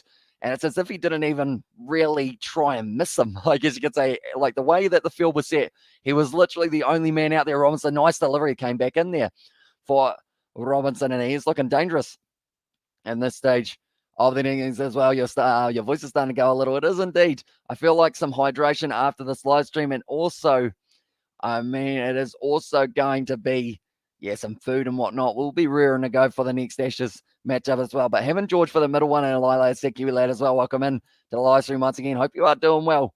Do let me know, is there a wicket coming for England? They've got 4 more overs left. Can they do it? Can they get the breakthrough? Going to be left once again by Marnus, and that is the end of the over. It is going to be a total of 220 for 2 here after the 86. Labuschagne should make 100 by the end of the day as well, says the 2 Aussies, and they have given him 2 chances to go out already, and he has made sure that he has gone decently and both of them, and they have both been dropped by Joss Butler. And what patience you have, Test match, as says Lila there in the chat. Tell you what, we love us the tactics of Test match cricket, that is for sure. You get to see really the tactical side of it, of the cricket as well. Like T20, that is tough as well, but Test match, you've got 5 days in the heat as well. Marnus will go out, says Mohammadi in the chat as well. Are you saying if he goes out before the 100, maybe $1 for the Kiwi lads? Who knows? I'm going day 5 if there is one as well, says the 2 Aussies. And okay, go Warriors. You are good. Are you good today as well? Says a Warriors fan as well. I'm doing very well, thank you, mate. I have been loving this first Test match. I didn't get to watch too much of the first Ashes game, and unfortunately, that was more due to the fact that it was overlapping with quite a few of the Big Bash games for the first matchups that we did get to see. So I was getting my sleep schedule kind of sorted out for that. Now it's all sorted. Now we're ready to go for the Ashes, ladies and gentlemen. Would have been Warner and Marnus as well. Both out before stumps, man. It's frustrating as well. See, Sebastian there. Yeah, exactly right. They would have got both of the massive wickets. See, Steve Smith, the thing is, he is still a massive wicket that they do need as well. They've got 9 minutes before the end of the day, so they should be able to get in 1 or 2 more overs. That's going to be left by Steve Smith. Just pitched up a little bit too much for it was in the end. Stuart Broad. I'm just listening to the crowd as well. Every time that Joss Butler catches that ball in his gloves, they go away. And I know that that is going to stick around for Joss Butler for probably tomorrow as well, to be fair. Cricket fans, they have a long memory as well. I love the pink ball test as well. Says the 2 Aussies can imagine stay a whole day in the sun must be exhausting as well. Says Kevin, exactly right. Definitely when you are having to not just stay out there, you've also got to bowl and you also have to try and put in that effort. And Labuschagne has got 95 off 265 as well there. Says the 2 Aussies. Nice Lee run single there for Steve Smith. Travis Head as well. 3 men to go. I'll be less tense as well, says Sebastian there in the chat. But yeah, at the moment, 1 more wicket. That's the thing. They've blown a couple of opportunities here, England, but if they can still get that 1 wicket before the end of the day, Labuschagne or even Steve Smith if they want it, I feel like that would be interesting. There it is. Marnus Labuschagne. He was dropped on 21 by Stokes and also dropped on 95 by Anderson as well. That is the bowling as well, who was bowling those deliveries. Both dropped by Butler as well and Travis Head as well. I wonder whether or not they would send Travis Head out if they do end up getting another wicket, or maybe the night watchman gets a little bit of a look in. Once again left by Marnus Labuschagne and by Habish there in the chat as well. This is Warriors fans, so we will see you later on, mate. I hope you have enjoyed this live stream right now. Boring it is standing in the field and not bowling, or the ball not coming to you, as us, as the 2 Aussies. I feel like the thing is, as like us, I guess watching from the outside, it can seem quite boring, but like for the players, getting to hear the crowd and everything like that, I feel like it just makes the experience so much better. Like, yes, you might touch the ball like twice, like David Milan has today, but he will still be loving this because he gets to hear all of the support for the crowd and you get to really pick up on everything. That's why for these guys who do end up in that situation of only getting a couple chances, and if you put down a catch, then all of a sudden that is what everyone remembers you for in the test match as well. Currently sitting 86.4 overs down here in this test match. It is the final session of day 1 of the boxing. Oh, I almost said the Boxing Day test, but it is the test before the Boxing Day test. Did he get his 100 as well? Says any guy. He is still sitting on 95. He was dropped on 95 though as well. I want to see your water glass as well. Says Muhammad D there. Unfortunately, it is completely empty. Have got no water left, only a drop. Just to keep the throat moisturized, I was going to say, but more lubricated for the final few ones. Go on the Aussies as well.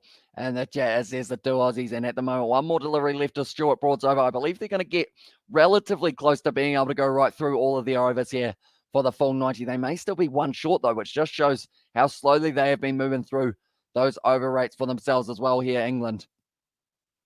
At the moment, Labuschagne, 95 runs off 268. Do you do vids or just streams as well? Says the two Aussies. We actually do a few videos as well. So we have got a few gaming live streams and also gaming videos that have been going up, but also a few videos when it comes to the rugby side of it. We announce the lineups a little bit beforehand as well. Nicely bowled there by Broad. Once again, outside of the off stump, Labuschagne leaves 45 as the partnership now and 221 for 2 here for the Australians. At the moment, 3 more overs left for them to be able to close out this day. England, 1 wicket required. Can they do it? Ladies and gentlemen, do we have 1 wicket coming the way of England here, or do you think Australia will get out of it with only 2 wickets down? You know what? I'm going to say big and bold, and I'm going to say they do get a wicket in the last 2 or 3 overs. They've only got 5 minutes to do so, though, and also I think it was a 7 to 6 minutes average time per over as well. Very slow bowling indeed, as says Sebastian.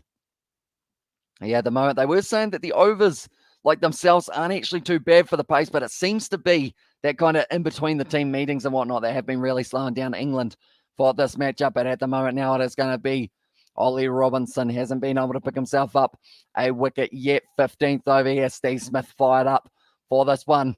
Going to be left outside of the off stump. England should have been in control of the match by now. Missed catches might be expected as well as a low scoring rate due to England good bowling. I would say that a lot of the praise has to go to the England bowling attack. They haven't really given away too many freebies. It is just a case, like you mentioned, of missing a couple of those catching opportunities for them, unfortunately. But anyone who is new to the channel, I will mention, be sure to leave a like and subscribe, because we are going to be back tomorrow with more Ashes action. Australia taking on England. Australia will still be batting, and England will still be bowling in the heat at the Adelaide Oval in front of around 30,000 in attendance. Once again, it is going to be now Robinson outside of the off stump. Once again, going to be a leave. And imagine Labuschagne doesn't make 100 before the end of the year as well. Says the two Aussies there in the chat. I assume that is that by the end of the year or the end of the day, the two Aussies, because that's the thing. He's running low on balls here. Last 44 balls, they have got 9 runs off it. So I would say that that is down to not just England bowling well, but also maybe Australia taking their foot off the gas a little bit, knowing that they just want to close out this one. You don't want to have a night watchman out there at this time of the day. You want to open the batting with Labuschagne and also Steve Smith as your big old combo. Nicely bowled there by Robinson, coming back in nicely. Friday now in New Zealand as well. It is indeed, sorry, end of the day as well. Says the two Aussies, it's a possibility. They haven't really been rotating the strike that much. Labuschagne and Steve Smith, like I mentioned, 45 balls, 9 runs off those 45 balls. So it's not a huge amount for them at the moment, but 221 for 2 is also a very good, solid total here for Australia. They haven't gone at the quickest run rate for the day, but they are still out there. They are still firing as well. You lost it as well. Says it was New Zealand guy there. And at the day, or in the chat, I should say as well. At the moment now, Ollie Robinson, 3 dot balls in a row. Need the wicket here, England. Nice bit of swing available for him. But I was going just to the leg side. He did try the leg swinger. Going straight across the body of Steve Smith. Like they're saying, 4 wasted deliveries at the moment for Ollie Robinson. Hasn't been putting it on the stumps. Hasn't been challenging the outside edge of Steve Smith either. Needs to get that line right. Like they're saying, try out maybe a low full toss here. See whether or not you can get away with a little bit of the delivery Steve Smith might not be expecting for as well. He doesn't get bowled too often, and also still in lockdown, New Zealand guy as well. Says a Victor there in the chat. It's going to be nicely bowled, just a little bit too far down the leg side. Once again, though, sorry, mate, sometimes I write the wrong thing, and then I try and get rid of it, but then click send as well. Says the two Aussies. It is no worries, mate. We do know what you mean a majority of the time there as well.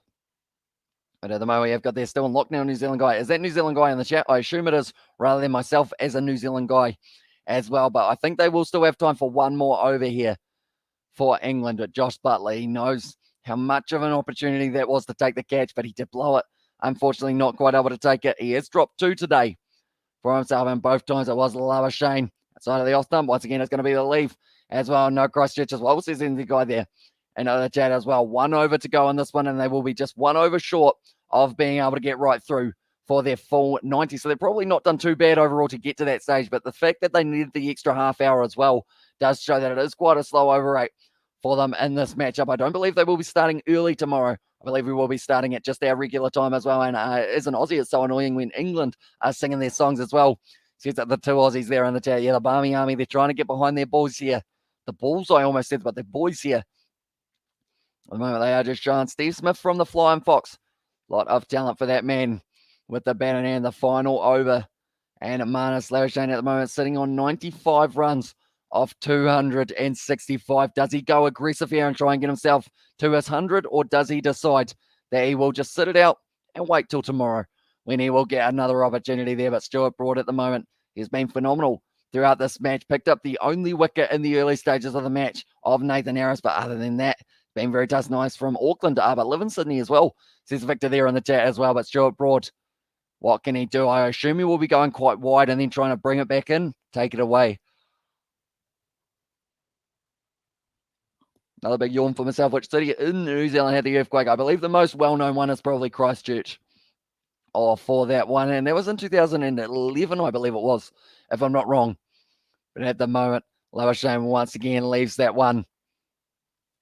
Labuschagne is the very unique way of leaving the ball.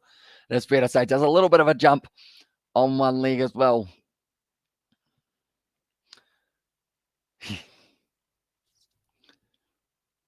Like they're saying, left all 6 balls here, and they have left this ball. They need to get it on the stumps here for the English if they want any chance of being able to pick up the wicket. Even if you just, it's nice from Stuart Broad, that one. It did have to play there, and also Nathan Harris again. It's Marcus Avish. Marcus like Marcus Smith as well. So I'll probably end up calling Marcus Smith Nathan Smith now for the upcoming one as well. And Sucks in there says it was NZ guy. The worst thing is his name goes across the bottom of the screen, and I still don't say it as well. That is a brilliant delivery from Stuart Broad. Still having Labuschagne under pressure, close to the outside edge. 4 deliveries left in this one. 357 minutes. Marnus Labuschagne has been at the crease in New Zealand. Do you live in like a country or in the country or in a main city? So I'm pretty much in a small town, which is probably more considered closer to a rural, kind of like small town with no cities nearby other than maybe, I guess you could say, would you say a half an hour up the road's probably the next biggest one around there. Hopefully Labuschagne can make 100 now as says the 2 Aussies. I feel like the perfect example of how big my town is. We do not have a KFC. We do not have a McDonald's. We do not have a Subway. We do not have a Pizza Hut. We do not have a Domino's. We do not have a Burger King. We do not have any of those takeaway places that are kind of more the franchise ones. We've got fish and chips, though. They're decent. Be sure to check them out if you do get yourself a chance. But now it is going to be Labuschagne. 3 balls left. Another leave there for Labuschagne. Hopefully Labuschagne can make 100 now as well, says the 2 Aussies. Unless he hits himself a 6 here, he will be coming up just short of the 100 perhaps. Unless, of course, maybe he gets it a little bit on the stumps there, Stuart Broad, and he does whip it away to the leg side for just the 4 runs.